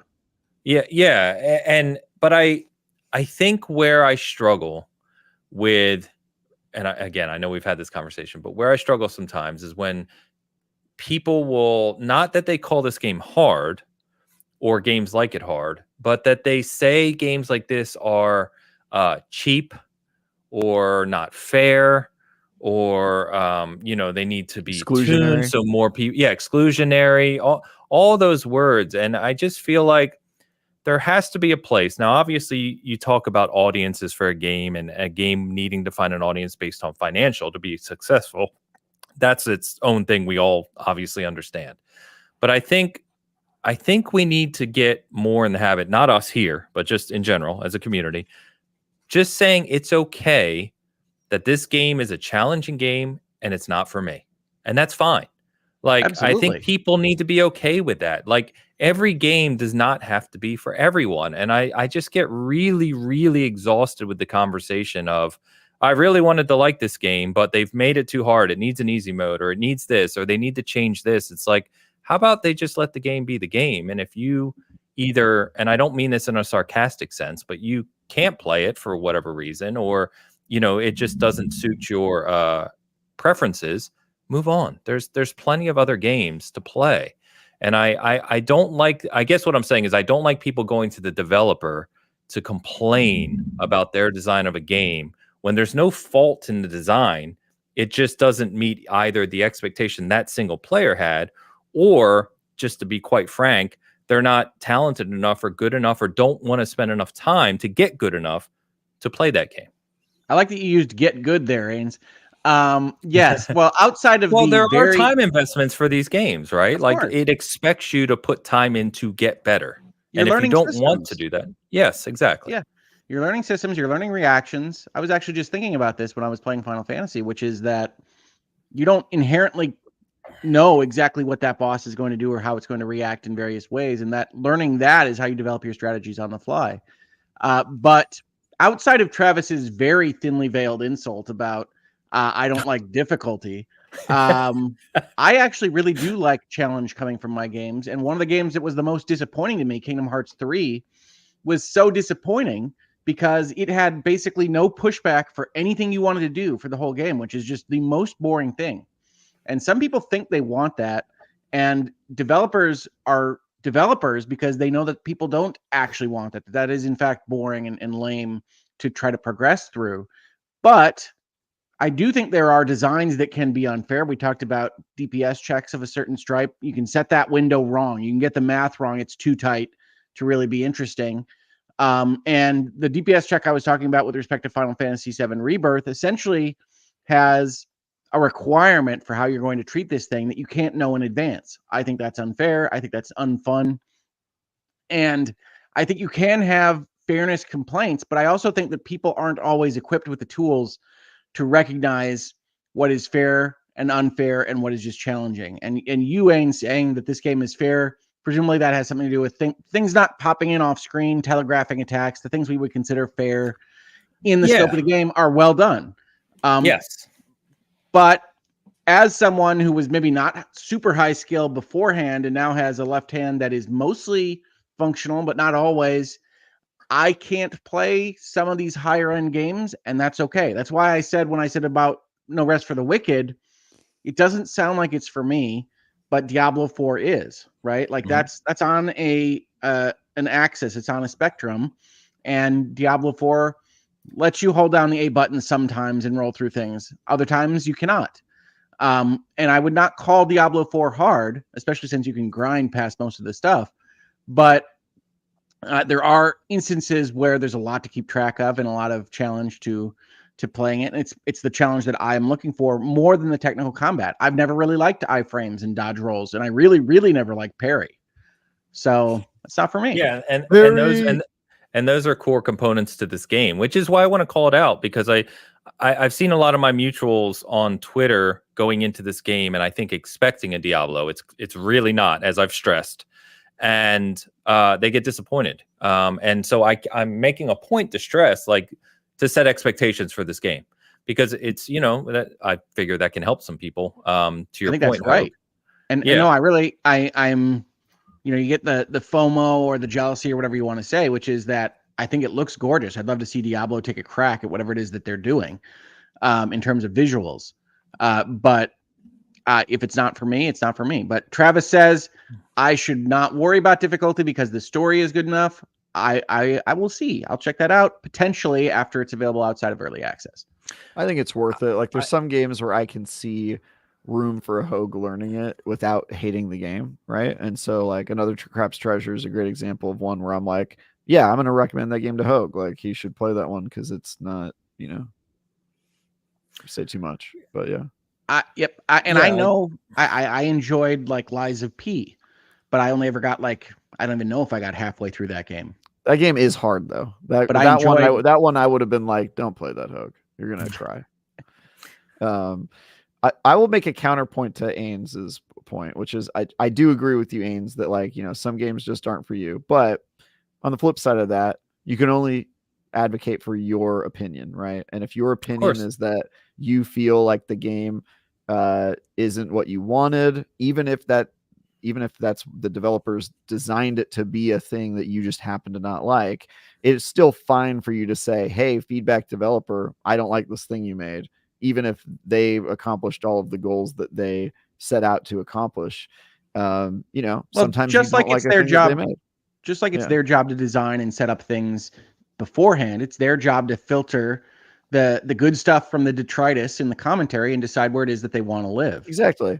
If they get enough feedback from people saying, hey, look, I bought this game and I really don't like the direction you guys took, that is still useful feedback, even if they look at it and go, okay, but all of these people commenting aren't the people we built the game for and we like what we built. That can still be, I'm sure every single Dark Souls and Elden Ring out there gets similar comments from a player base that is not intended for saying, hey, I don't like this thing.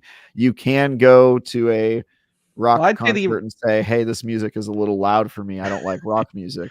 It's not always the most helpful feedback, but I would say that as a consumer, if you don't like the thing that's happening, it's really your only course of action. And so I don't have a problem with people who aren't into these types of games saying, hey, I don't like that you made this type of game, especially since these are the people who made Ori, and a lot of people really like what Ori is, and this is a very different direction for them to take. Come on. So yeah, I mean, I You're get being why silly. somebody would say that. So You're being silly. I mean, No, I don't think think Travis so. is. I think it is fair to say we want developers to do what they want. This is obviously a very different game than Ori, but it's not wrong for somebody to go to a developer and expect something similar to the experience they got in the last product. I don't No, know if that's I true. disagree with that. I don't know if I would go that far, Hogue. What I'm saying is I don't think it's wrong for them to give the feedback that they don't like the new direction that they chose, because I think that's useful for the developer. And if you don't like the thing, it's really your only course of action is to give the feedback. No, that it's you not have. though. Your other course of action is to not play it and go play something else. Yeah, but you as a consumer, you should try to advocate for the things you want. And so I don't think that it's wrong to say your opinion. Like, say your opinion. If you don't like the thing they made, say it, but don't harass them. Obviously, you don't have to say it every day for the next 2 years until they put something else out. But if you liked Ori and you don't like this action game, then say your piece and move on. But I don't think there's anything wrong with saying your piece, because that is your job as somebody who buys these things, is to I agree with that. Yeah, especially in early access. So I get that. But I would push back a little bit on the thought of Moon Studios made Ori and people like that, therefore they can give feedback that they don't like this. I think that's a weird jump to make, because that starts to get into the territory we've discussed here a lot, which is like, shouldn't developers be free to create whatever the heck they want? They are free, but in the market, you can say, I had expected something a little bit more fanciful, or a little bit whatever it is that you liked about Ori, and say this isn't matching my expectations. And then the right, Travis is correct. The right role of the developer is probably, okay, that's fine, but this is what we made, and we're proud of this. But where does the onus go on the player then? You say, I expected something more like Ori. Well, the developer debuts this game 2 months ago. They do a deep dive presentation of what this game is and what you should expect. Where's the onus on the player to actually not just buy this game blind and say, oh, I expected Ori?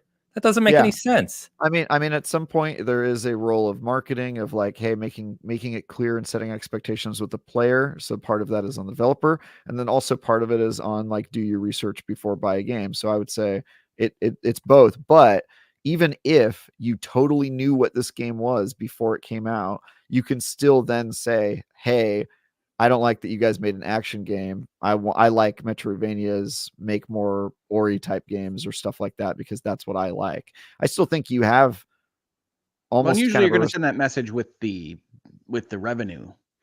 Yeah, exactly. You send the rest of the message by not buying it, but you also have every right to like tell the developer how you feel. To Hogue's point, I think that the right thing to do if you're a developer is to just ignore it and say, well, we found a market and we can do both, and our developers want to make this, so that's what we're going to prioritize, is keeping our developers happy and letting them be creative. There's 100% a counterpoint to what you're saying, Ains, which is like, I'm on your side of like, devs should make the stuff that they want to make. But if I were a developer, I would want to know what percentage of my former players aren't happy or are happy with the direction I chose. And so I think all feedback is useful, even negative feedback. Well, I won't go so far as to say all feedback is useful, because I run a YouTube channel and I've seen comments on my YouTube channel. Fair. But reasonable minds can offer good feedback on both sides of the coin, and unreasonable ones will offer unreasonable feedback. Yeah. Very true. Very true. I think Stephen Danton, who is someone I've interviewed on the show, who created Unto the End, a indie game, very challenging indie game. I was talking to him briefly about this yesterday, and he made a really good point from a development point of view, which was player bases typically will, if you show them one thing, so show them X, and then the game plays like X, they tend to be more understanding than showing them X and then the game being like Y. Yeah, right. That makes so sense. I think that's why I brought up the fact that it felt to me anyway, and maybe again, we're in this stuff, we live this stuff, we look at it every week, we write about it, we talk about it, right? So maybe someone who just saw from the developers of Ori and then bought this game, to Hogue's point, that's different. But I think, or somebody who saw from the developers of Ori and then saw it described as an ARPG and thought Diablo, and it's neither. Yeah, right? I mean, you look at the I think this is kind of on like its back foot already because it's not what the developer did, and it's not really in that much in the genre that they described it as. So there's kind of a lot of consumer confusion, I think, around this. But It's not much of a Souls-like. It's not a Diablo, and it's not Ori. So I do think that there are Just its own instances where thing. that can cause trouble. And to your point, Ains, you see this in movies, right? Some of the lowest cinema scores that you see for movies are ones that had trailers that are then evaluated as not representative of the final product. Sure. And that tends to be the worst scoring stuff from early and audiences. that's not what's happened here.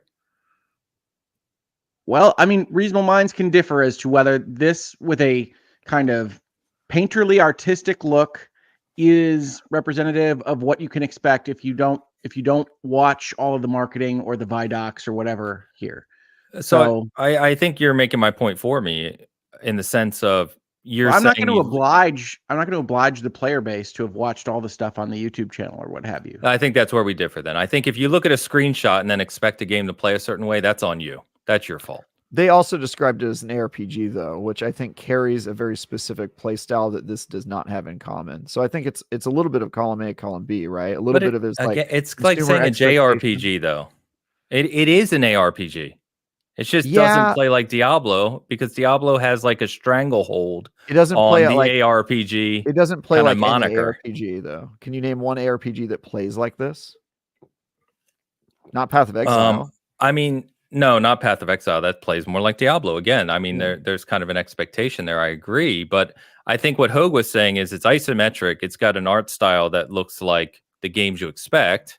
Therefore, the expectation of the player is it plays like that. And I would say there's got to be some onus on the player to kind of at least look at the game and research it before just spending money and assuming it's going to play like something. That's not on the developer. You guys are both right. Like there is onus on the player to do a little bit of research, and there's also onus on the dev to explain what their game is. And I think that there were failures on both sides. There's certainly failures on the consumer side of not doing the research, which there always are. But I also think the dev didn't do themselves any favors by describing their game as an ARPG and doing some of the other stuff that they did that I think carries baggage, right? That makes it a little bit. If it were me, I would have just said, hey, this is kind of a hodgepodge of different genres and it's sort of a new thing. And I wouldn't have said the word ARPG. I would try to stay away from it. But it is an ARPG. I mean, I know, but it's not what people expect when they say that. When you have that, it's like when people say Souls-like, they expect certain things, and if you don't have all of them, then they go, okay, well, it's kind of a Souls-like. Why did you use that word to describe it? And so, well, action RPG isn't super useful anyway. I'm not sure any of the games. No, neither is JRPG, neither is Souls-like. Like they get thrown around a lot, but it's just the wording that the community kind of. Specifically, action RPG is every game we have right now. Souls-like is like the most useful. I think Souls-like gets used a lot because it has an agreed upon definition, basically, right?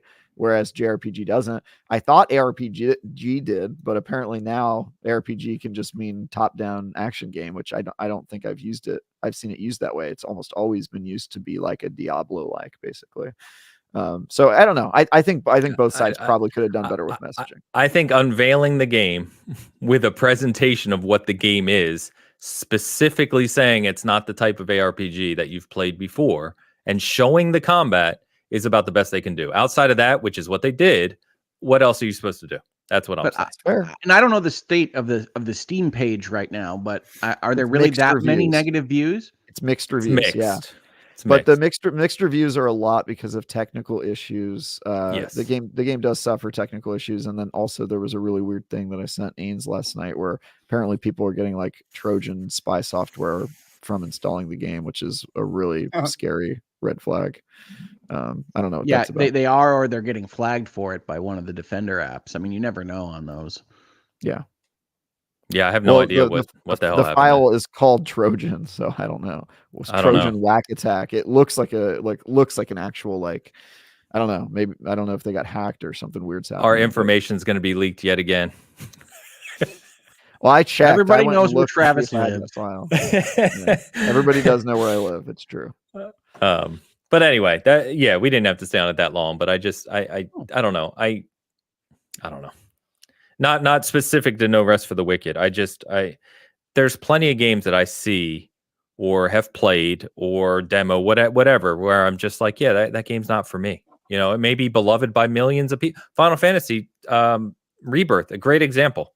Beloved game. It's going to sell millions of copies, just like Remake. It's not for me. It's fine. You don't like busty anime ladies? What's wrong? I mean, it's just not for me. I'm not going to go to Square and be like, I don't like this game. Make it more like Witcher. Like, that doesn't make any sense to me. Some people like that though. Some people like that sort of advocacy, and I'm all for consumers telling devs what they want. But to your point, this is a heck of a thought experiment. Would Rebirth be better if it were more like Witcher 3? Maybe. Every game would be better if it was more like Witcher 3. Come on. Yeah, and I think there's two types of people. There's people who quietly ignore it, right? Who just go, okay, well, clearly not for me. I'm going to move on with my life. And then there's some people who feel a need to advocate for the things that they do want from developers. And I don't think either of those is wrong. So I just want to be, that's all. I just want to kind of state, I think there is another side to it, which is if a game's not for you, that doesn't mean you can't complain about it. Well, and Final Fantasy is an interesting. Some people make a great living that way. Yeah, I know. I mean, obviously you can. I mean, we know that, right? But it gets tiresome after a while. It bothers you. I get that. Yeah, especially with how many games there are, right? Like there's.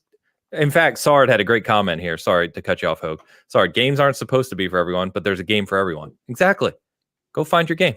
That's right. Go play Sticky Business if you're not enjoying No Rest for the Wicked. There you go. You got Sticky Business. You're good to go. Which, by the way, is both a funny and crazy name at the same time. The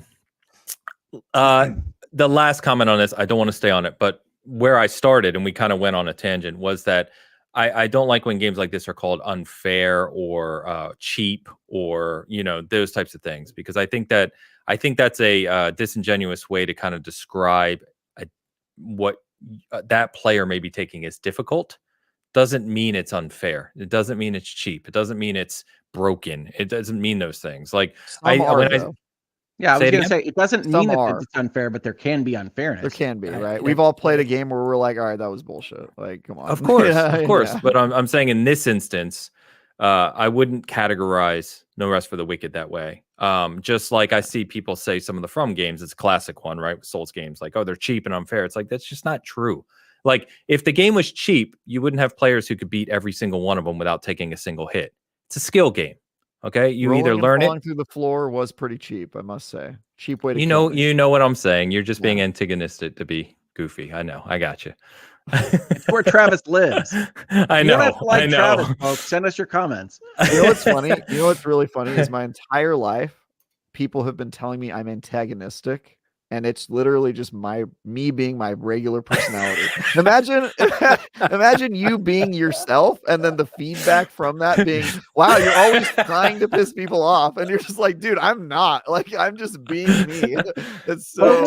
Is Travis not for you? Send your comments to Ains and Yeah, actually, you probably have sent your comments to me. I could show you. My inbox is currently filled with people telling me to kill myself. So feedback received. Hey, you're the one who said they could give it. I mean, hey, no, hey, I have 4 people giving me feedback. Water off the back. It doesn't bother me at all. I assure you. By the way, Joe asks, shout out to Joe over the trophy room. Is there controller support on PC? Yes, it's actually designed for controller primarily. Ask that question. Are you guys playing with controllers? Yeah. Yes. I can't imagine playing this game on mouse and keyboard. No, I love it on controller. Yep. So it actually, when you start the game, it recommends playing with a controller. It does. Yeah. Which is something I really like that Steam games started doing. They'll like show a little controller logo when you boot up some games. It'll be like, please play on controller. And I'm like, I will. Thank you, PC. Thank you. Yeah, they do. Let's get caught up on super chats here. Greg from Poland. Yes, he said to pronounce it Greg in Hogue's chat. Yes, it's on Hogue's side of the house. What's up, Greg? Yeah, I'm half Polish, so I don't know how to say anything. Everybody state your races. Yeah. That time of the show. That's on papers, please. We're Shefkis on my mom's side. I'm listening. I've been listening to your podcast for at least 2 years and love it. It's the first time I get to watch you guys live. Awesome. It's always great to hear experienced enthusiasts and professionals. Cheers from Poland. Okay, I would love to hear as a follow-up from this person which people on the panel he considers to be experienced enthusiasts and which he considers to be professionals. I'm not. I would love to hear this. I really want to know. Which are you? That's awesome, though, Greg. Thank you so much. 2 years and first time Yeah. catching us live. Appreciate you swinging Awesome. by. That is I wonder great. what time is it in Poland right now? I wonder. It's got to be maybe 8, 9 p.m. Something like that. I think Poland is like +7 on Eastern or something like To that. East? So Yeah, that's about so +8 to where. Yep, that's about right. So thank you, Greg. Awesome. Thank you very much for the super chat. Great to have 6 you with p.m. us. It's only +5. Oh, not too bad. Not too bad. 6 p.m. All right. Yeah, you just said 6 p.m. in your chat. Googleman, you are late today, sir. What is So this? That's all right. Google Man, watch the Supergiant's recent Hades 2 technical test. Looks promising. Can't wait Yes. until the trilogy is completed and the complete edition released. Fantastic. Yes, Google. Thank you for the super chat as always, my friend. I'm Yes, very so excited Steve for at Hades SG 2. is playing Hades 2. Oh, He is man. raving about it as much as I'm raving about No Rest for the Wicked. So good time for all of us right now. Hades should be great. It will Yeah. be great. Yeah, excited for that one for sure. Dee cried when she saw that reveal trailer at the Game Awards. That's how you know that she's excited for that She one. likes it that much, huh? The Yeah, first one? she's a huge fan. Yeah. Nice. Although she's in that weird camp of people who think Zagreus should be with his brother, Death or whatever. I don't remember anything Death. about the story of that game. What? Oh, No. man. Anyway. Google, thank you as always. Sid with the Indian rupees. Yes. I think. This is weird.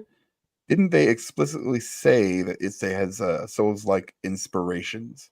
Yes, that was my point. Yeah. Like they were clear about what this game is or was before they launched it. Yep.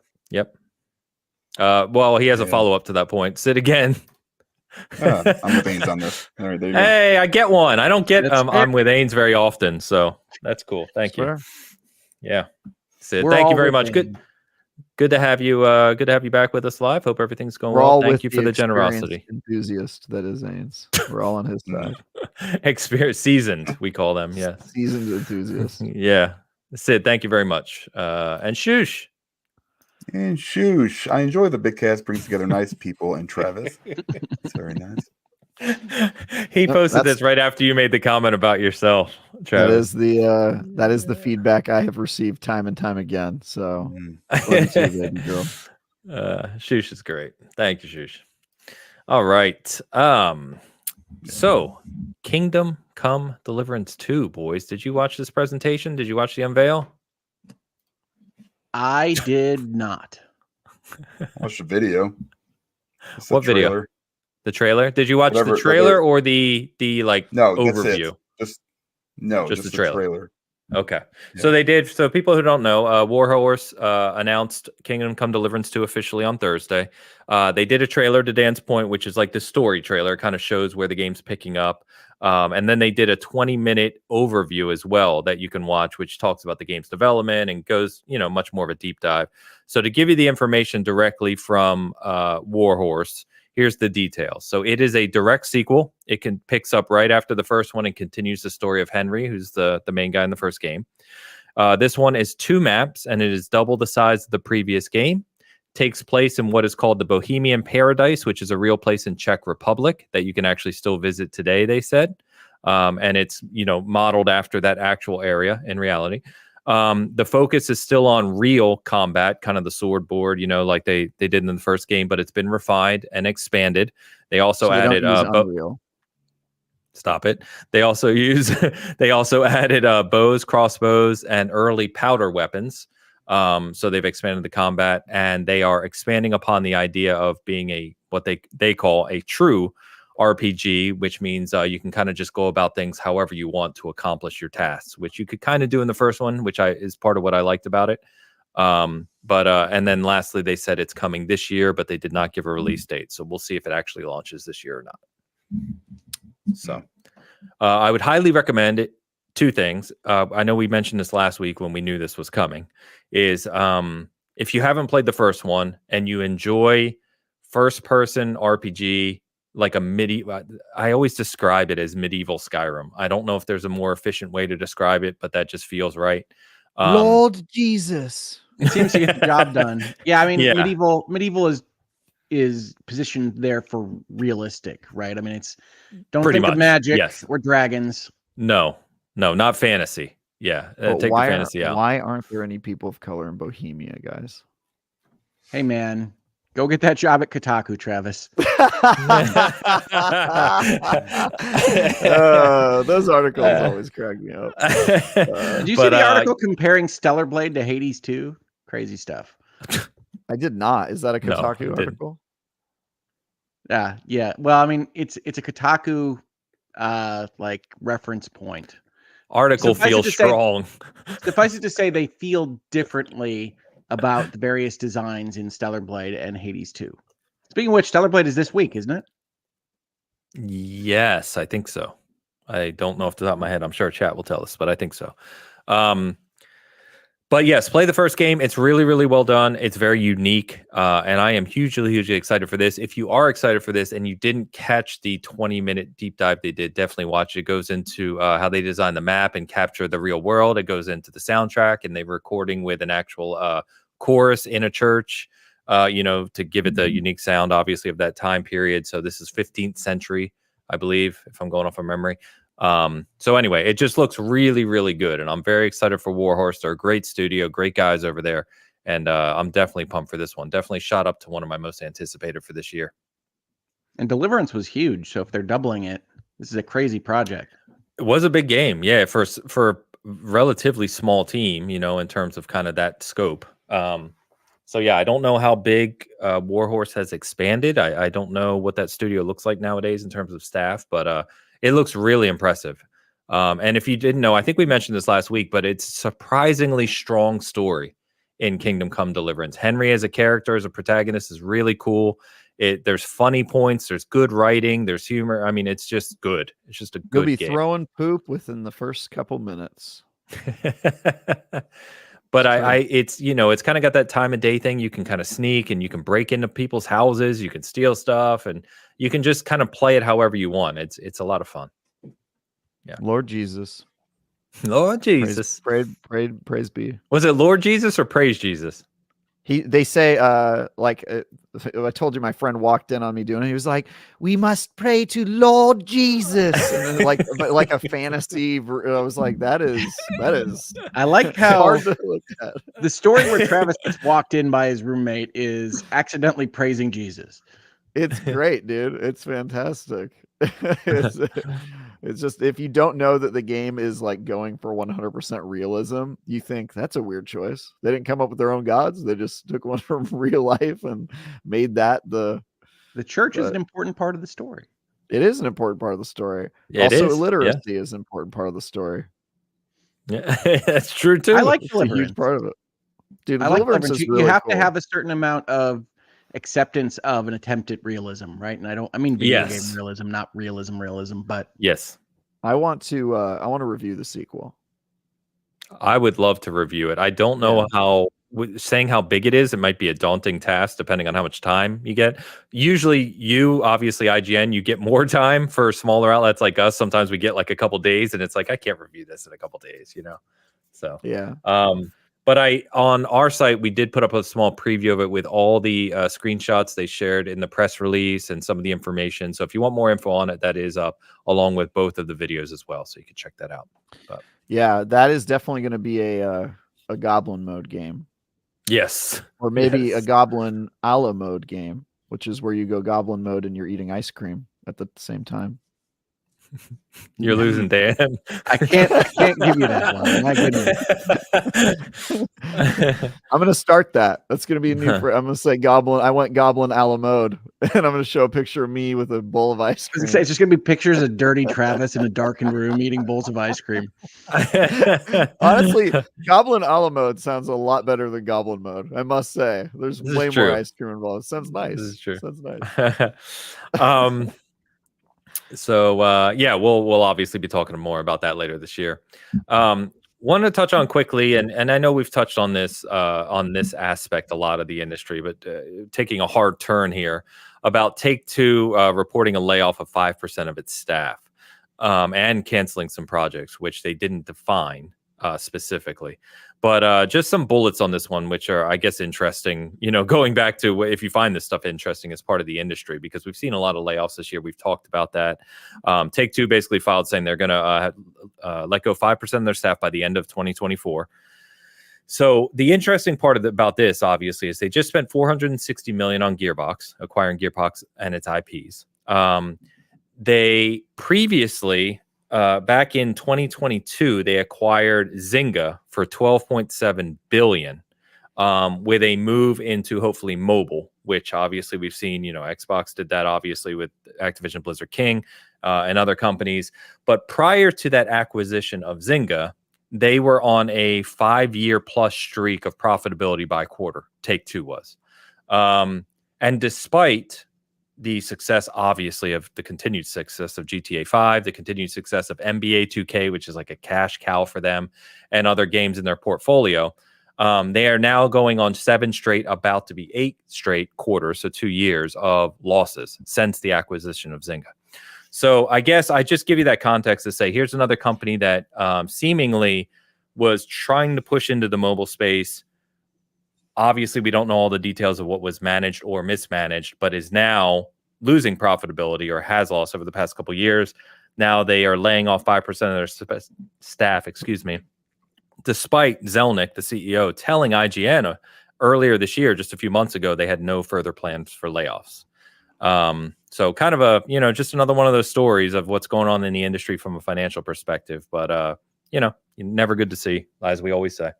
Well, from a business and legal perspective on that quote, at least, I will say that's why you don't plan layoffs, is so that you can go tell IGN you don't have any plans for layoffs. Yes, exactly.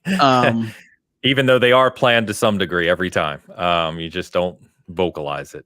Right. Well, you know that you're looking at the budget line and you're thinking that the labor cost has to go down by some amount during that year, but you don't plan anything, so you can tell IGN you're not planning. You're planning on the next quarter turning everything around and making a lot of money. But right. We don't know what GTA 5 is going to do in quarter 3, 2024. Who knows? We kind of do. We know it's going to sell really well.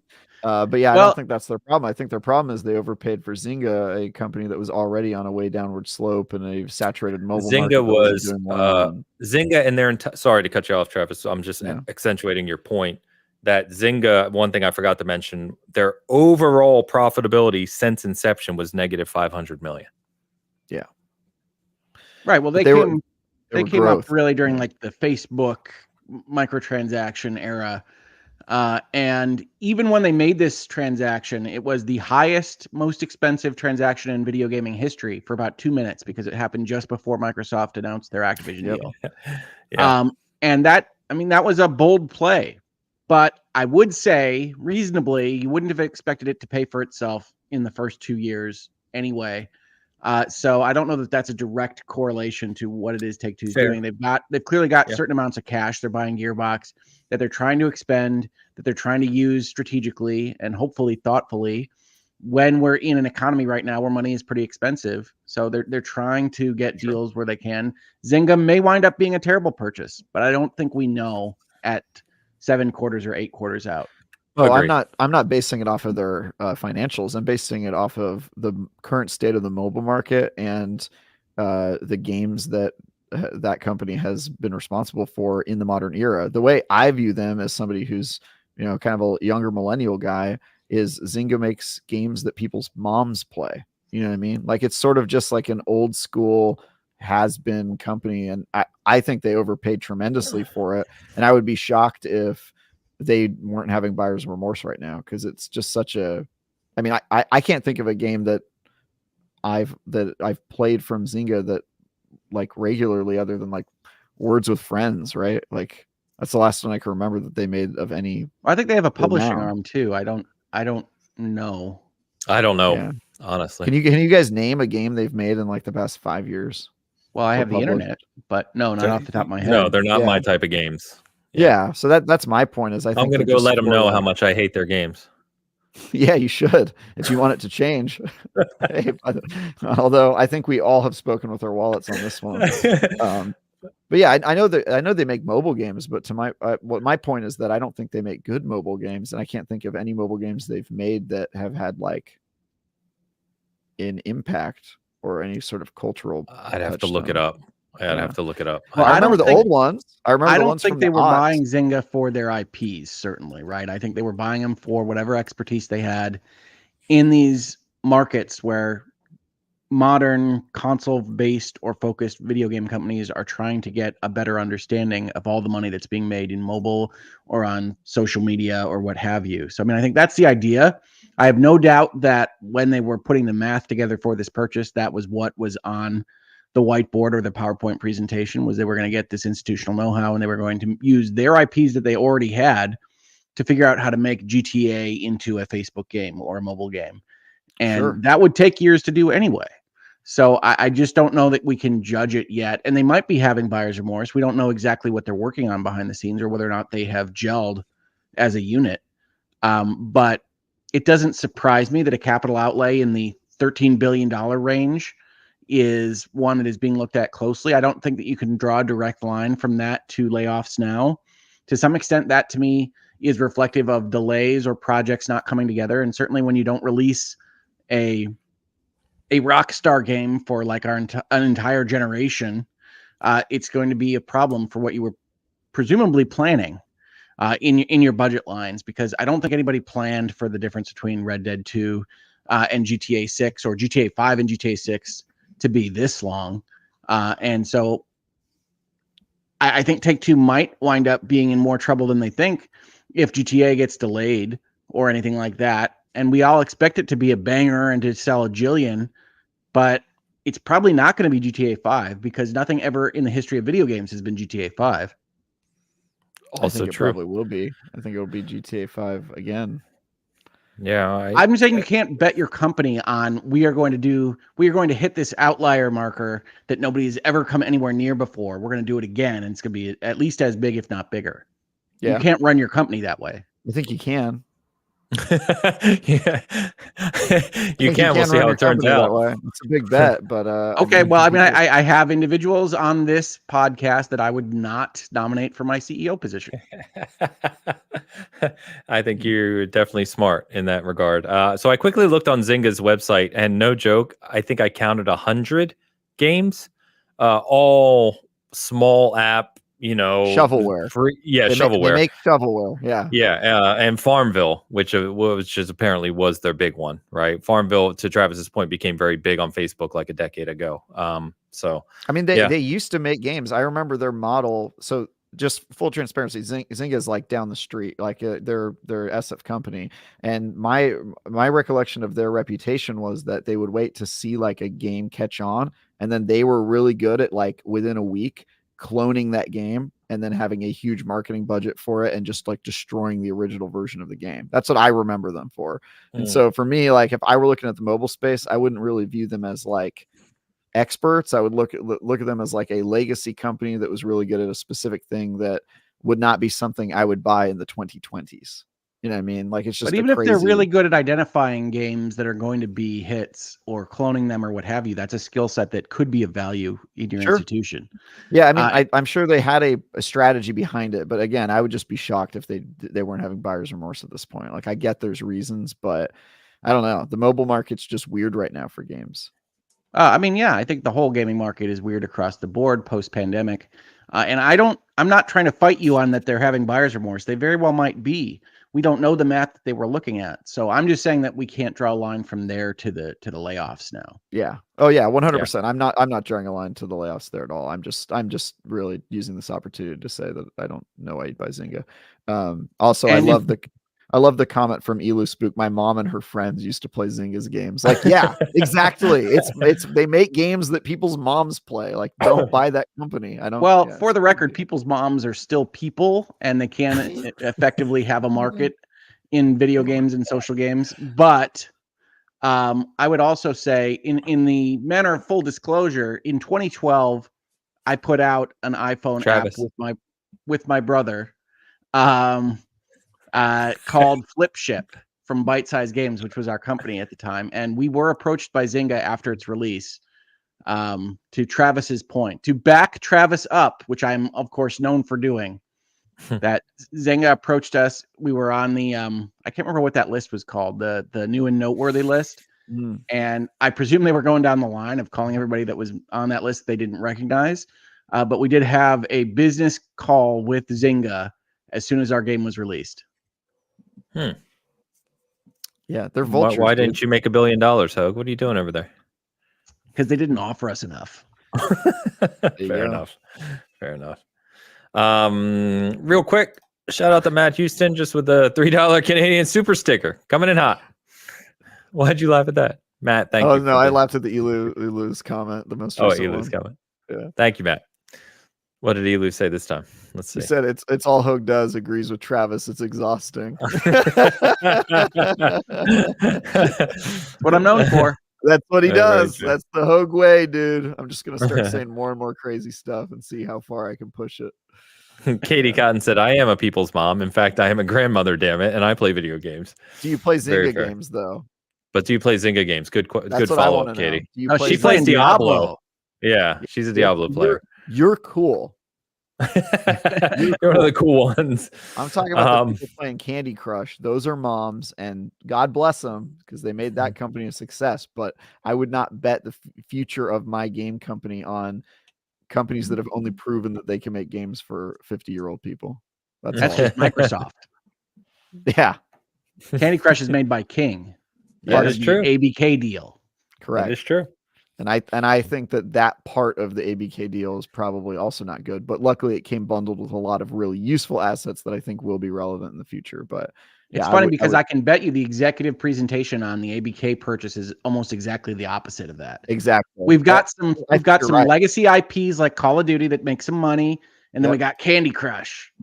Oh no, I'm willing to bet you're 100% correct that they viewed this as like overwhelmingly a mobile play, and they were like, we need mobile, which I don't think it's bad to have mobile in your repertoire. I think every company needs that, but yeah, I don't know, man. Maybe I'm not thinking like a business, and I'm thinking like a guy who's a gamer. But those games kill me, man. I get Yeah. you. I understand that. The Zynga price was very high at the time. And it hasn't done anything for Take-Two yet. So I don't blame anybody for looking at it and saying, I don't know about this. But I would say 2 years, while a long time to live, is not a long time for a capital expenditure like that. Jesus, Full disclosure, by the dark. way. Full disclosure, I also I do play Candy Crush from time to time. Still the hardest video game in the industry. It's actually the hardest game. Oh, so Well, it's a Souls-like. They've got algorithms calculating exactly how Yeah. like to get you to one less than then purchasing the turn. It makes a Souls-like game look like you know, a child's game. Like it's so much harder than anything I've played in a Souls-like. That game is all hard. And it's intentionally hard, right? It's manipulating your brain. It's like it makes you get close, like Hogue said, to beating a level or hitting a wall that's so insurmountably difficult that you can only spend money, which I never do. And so yeah, Candy Crush is brutal. If you have a grandma who beat Candy Crush, she's either got a crazy bank account or she's hardcore. I didn't know Candy Crush had a win state, honestly. Oh, you can get to the end of it. Yeah. I didn't know. Yeah, I didn't know that either. All right. So we got another super sticker on Hogue's side from DSN. $2.99 Thank you, super DSN. sticker. Thank you, DSN. Appreciate you. All right. The last thing I was going to mention today, guys, is just a fun rumor that is going around, that is spreading, which I'm sure you probably saw, which is that Far Cry 7, if they call it 7, is going to have another very famous person as the main antagonist. And this time it's going to be Cillian Murphy. It's a good Do you choice. believe this? Do you Terrible believe it? choice for a bad series. Oh my God. Whoa, so whoa, first of all, whoa, I will whoa, defend Far whoa. Cry. I will defend Far Cry, but Cillian Murphy is a tremendous choice for what is the Far Cry 3 formula at this point, which is Bad game and an unknown actor. Unproven. I like how you've at least made your ridiculous sarcasm obvious. I'm joking, of course. I read that and I was like, okay, yeah, obviously that's a great choice for a game franchise I love, but I don't know. It's like, you know, it's probably the least surprising choice they could have made. I was like, all right, that makes sense. Well, they missed their chance because he would have been a great choice to lead the cult in 5 because of how that game ends. But whatever 7 does, you could end it the same way, I suppose. Yeah. Why not? What a weird ending to a game, by the way. Can we talk about how weird that game's ending is? You want to talk about Far Cry 5's ending? So am I one of the few, and I'm sure I am, that actually like that ending? I actually also think hated it's a clever ending. Why? I liked it. But he was right. Isn't the whole point of Far Cry is that he's supposed to be a psychopath, and he was just correct? We're gonna spoil Far Cry 5. I know it's like a decade old. It's been like 18 years. I know. I know. I'm just putting it out there. Okay, so yes, there's an end of the world cult in Far Cry 5 that you are trying to stop, and at the end of Far Cry 5, you've succeeded in stopping them, and the world ends. Yeah, I think that's awesome. What? You expect the psychotic conspiracy theorist religious dude to be wrong, and he was right. But wasn't he wrong? Wasn't he right by coincidence? Isn't that the twist that you find? Well, yeah, I mean, but he's still right. Yeah, I mean, so all you have to do is keep saying the world's going to end until it happens eventually. Aren't there certain political parties that just have that as their platform? Yeah. Yes. Yeah. Yeah. I mean, by 2381, they'll probably be right. You know what I mean? They'll get it right eventually. Keep saying it'll get there. But no, I think the Far Cry 5 ending is clever. And I like what they did with like the Far Cry post-apocalypse. And then did you play the expansion where they try to redeem his character, which is crazy?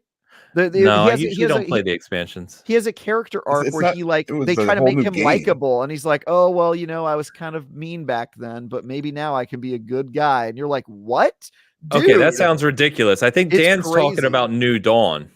Yeah, New Dawn is I'm talking about New Dawn too. Yeah. Oh, that's what you're talking about. Okay, sorry. That's a different game. That's not an expansion. To Far Cry 6, where you go into his mind. No. I'm talking about Far Cry 5, New Dawn. It had a plot line where you meet that character again years later, and he's like repentant, and then he goes through like a redemption arc, which is crazy that they tried to do that. It doesn't work at all. Like you're just sitting there like, dude, no, I saw what you did. You're crazy. You're a murderer. And then also you gain powers, like you gain godlike powers. Cause also guess what? He's right about the religion thing too. And if you're just faithful enough, suddenly you can fly and you gain the power of flight and other crap. It's weird, dude. All sounds feasible. Game. And you can also recruit dude, yourself. It's so weird. What a weird game. You can recruit what? You can recruit yourself, your character in Far Cry 5. You can recruit yourself as a follower. Wow. In New Dawn. So you take over the role of him, and then you can recruit your character from 5 as a follower. You don't take over the role as him, but you take over, you're whatever your character is. But yeah. Okay, different character. Gotcha. Yeah, your character makes it Didn't never you actually review that for us, Dan? My recollection is New Dawn is pretty good. New Dawn is pretty good, but the story is so weird in a way where it's like, are they advocating for death cults and also like crazy zealot religious stuff? It's just really odd. That was the twins, I think. I have never said this sentence before, but Birth 90 is completely right. If you've never read this short story, it is fantastic. From Arthur C. Clarke, The 9 Billion Names of God, has a similar kind of arc to Far Cry 5. So spoilers on the short story from, I don't even know, the 50s. But it is an excellent one. It's also kind of haunting in the same way that Far Cry 5 is. Wow. Dan, you did review it February of 2019, 5 years ago, my friend. I thought you meant 18 years ago. Isn't it an 18-year-old game? According I liked to it, man. It's fun. Yeah. More Far Cry. It's always good. I'm passes slowly in video games.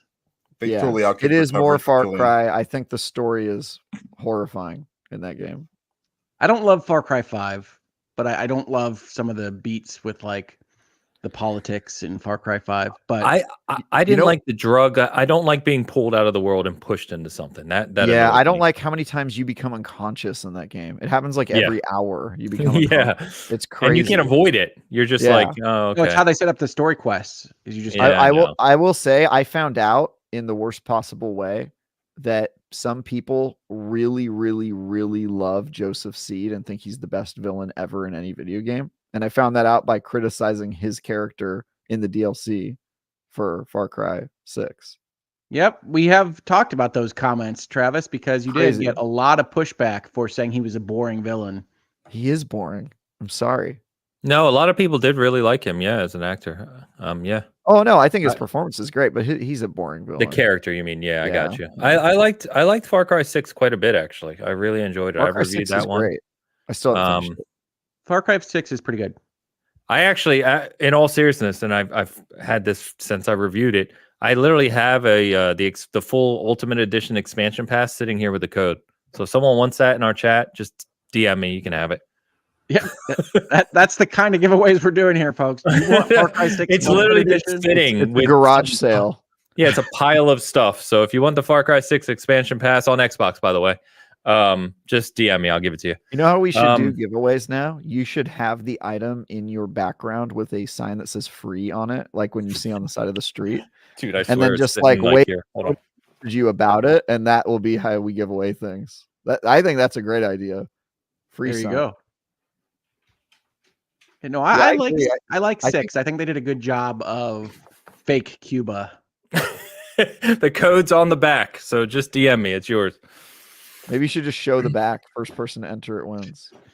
No, that's they can terrible. DM me. That's a lot of people feeling bad about themselves. Yeah. What was I going to say? So anyway, Cillian Murphy. I mean, I love Cillian, so I think this could be really cool.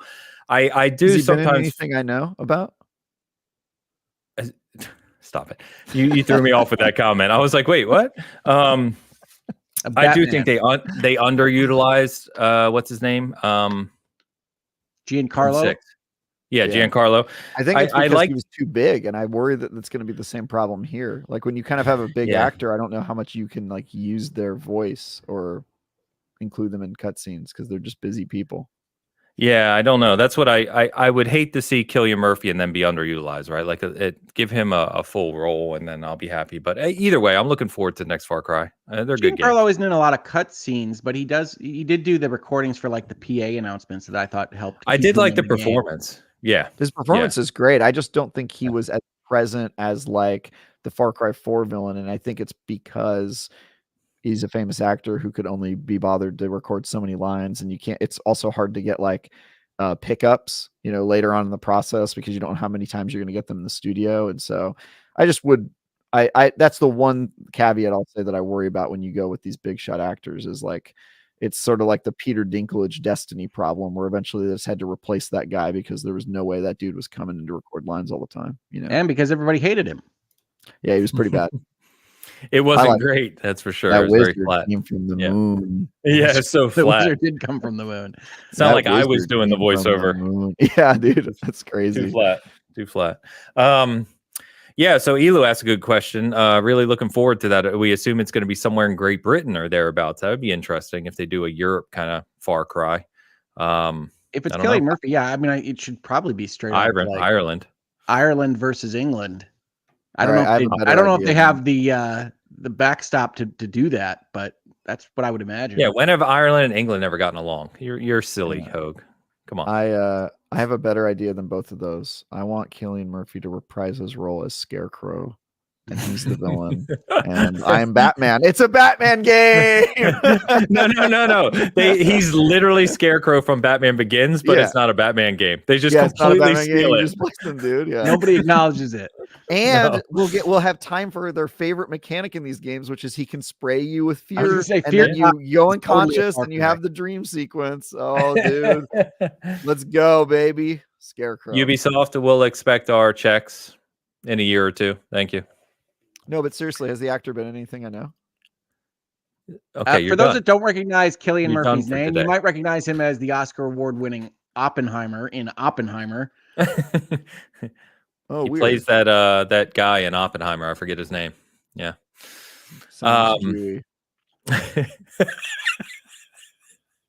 He's one of the only big name actors not in Dune 2. Also true. All right, we're going to go ahead and close out because we're coming off the rails. It's been a good show, lots of game talk. Thank you all for hanging out with us. Travis is just looking for another comment, so I'm going to get us out of here quickly. But before we do that, I will shout out a bunch of reviews over at the SG side. So Witchfire's up, Rising Tide today from Final Fantasy 16. We've got a review of Withering Rooms, which is a small indie 2D game. That's going to go up tomorrow. That's quite good, so you can check that out. And of course, we'll have No Rest for the Wicked probably later this week as well. Travis, what you got, man? I think the Wicked. I've got another Crab's Treasure review on Tuesday. I've got No Rest for the Wicked review probably tomorrow in written form only, and then a video version later. And this week I've got the final piece of content for the month for our IGN first game, Eternal Strands, which is the first hands-on preview. You're just going to hear my thoughts about the game and what I think of it.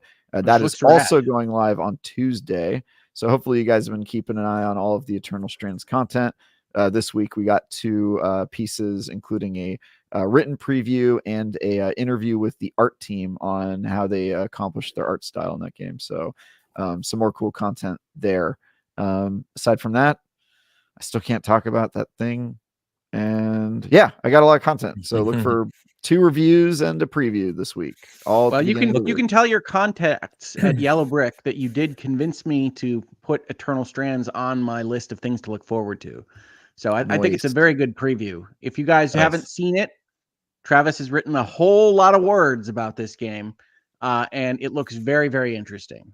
Yeah, I think they got a shot at making something pretty special. So more on that on Tuesday, and that will conclude this IGN first. And I'm excited about to just show you guys what I think. Cool. Yeah, I can't tell if I'm going to like it or not. Just to reiterate, if I don't like it, I will certainly let them know. What you got going on? Well, I mentioned that we did a Hangouts and Headlines this past week about some of the drama at National Public Radio, NPR. We talk about media in that show. And there's a lot to talk about, I think. So if you're interested in that topic, please do check out the channel, Hoglaw YouTube. And then also, it's April 21st today. We're going to find out whether I won the Stroke Hero Award from the American Stroke Association on May 1st. So that'll be pretty soon. Hopefully we won. I'm hopeful, but we'll see what happens there in, I guess, 9 or 10 days. So we'll have one more Bitcast before then, and then hopefully I won. Awesome, very cool. Travis, I can tell you're chomping at the bit. Yeah, I'm not gonna. I was gonna make a stroke joke. I'm not gonna. Let's move on. We're gonna go ahead and close out. Mr. Rodriguez, anything you want to shout out? Go Kings! He's Say go Kings, phone, bro. Yeah, go Kings! NHL playoffs this Sunday start, or actually they've already started. Yeah, I don't really watch hockey. Did the Sharks? Yeah, I know it's my sport on this panel. So the Red Wings were knocked out, unfortunately. Yes, they were. They made a valiant effort at the end, but they didn't make it. Yeah. How are my Sharks? San Jose Sharks. Sharks are one of the 3 worst teams in the whole league. Nice. Yeah, right behind my Blackhawks. Classy. Not a lot of ice. Blackhawks are the worst team in the league. No, for California, it's the Kings. Both the Ducks and the Sharks suck. So cool. Yep. So anyway, we play Monday night against the same team we've played the past 2 years, who have knocked us out the past 2 years and probably will this year. So yeah, good times. You're a Kings fan? I'm a diehard Kings fan, man. Wow, my Kings fan. It's like I mean, I don't know. Maybe you have jerseys for every team depending on which one's winning. No. I don't know how sports work. No, I don't know how sports work. Nixie, go Rangers. I think the Rangers are going to be just fine. They are ridiculously good. Yeah. All right. Thank you, everyone, for hanging out with us. Of course, we will be back next week. Check out all the stuff we talked about, of course. Thank you for hanging out with us. Appreciate the generosity as always. Hope you have a great week of gaming, and we will see you next Sunday. Until then.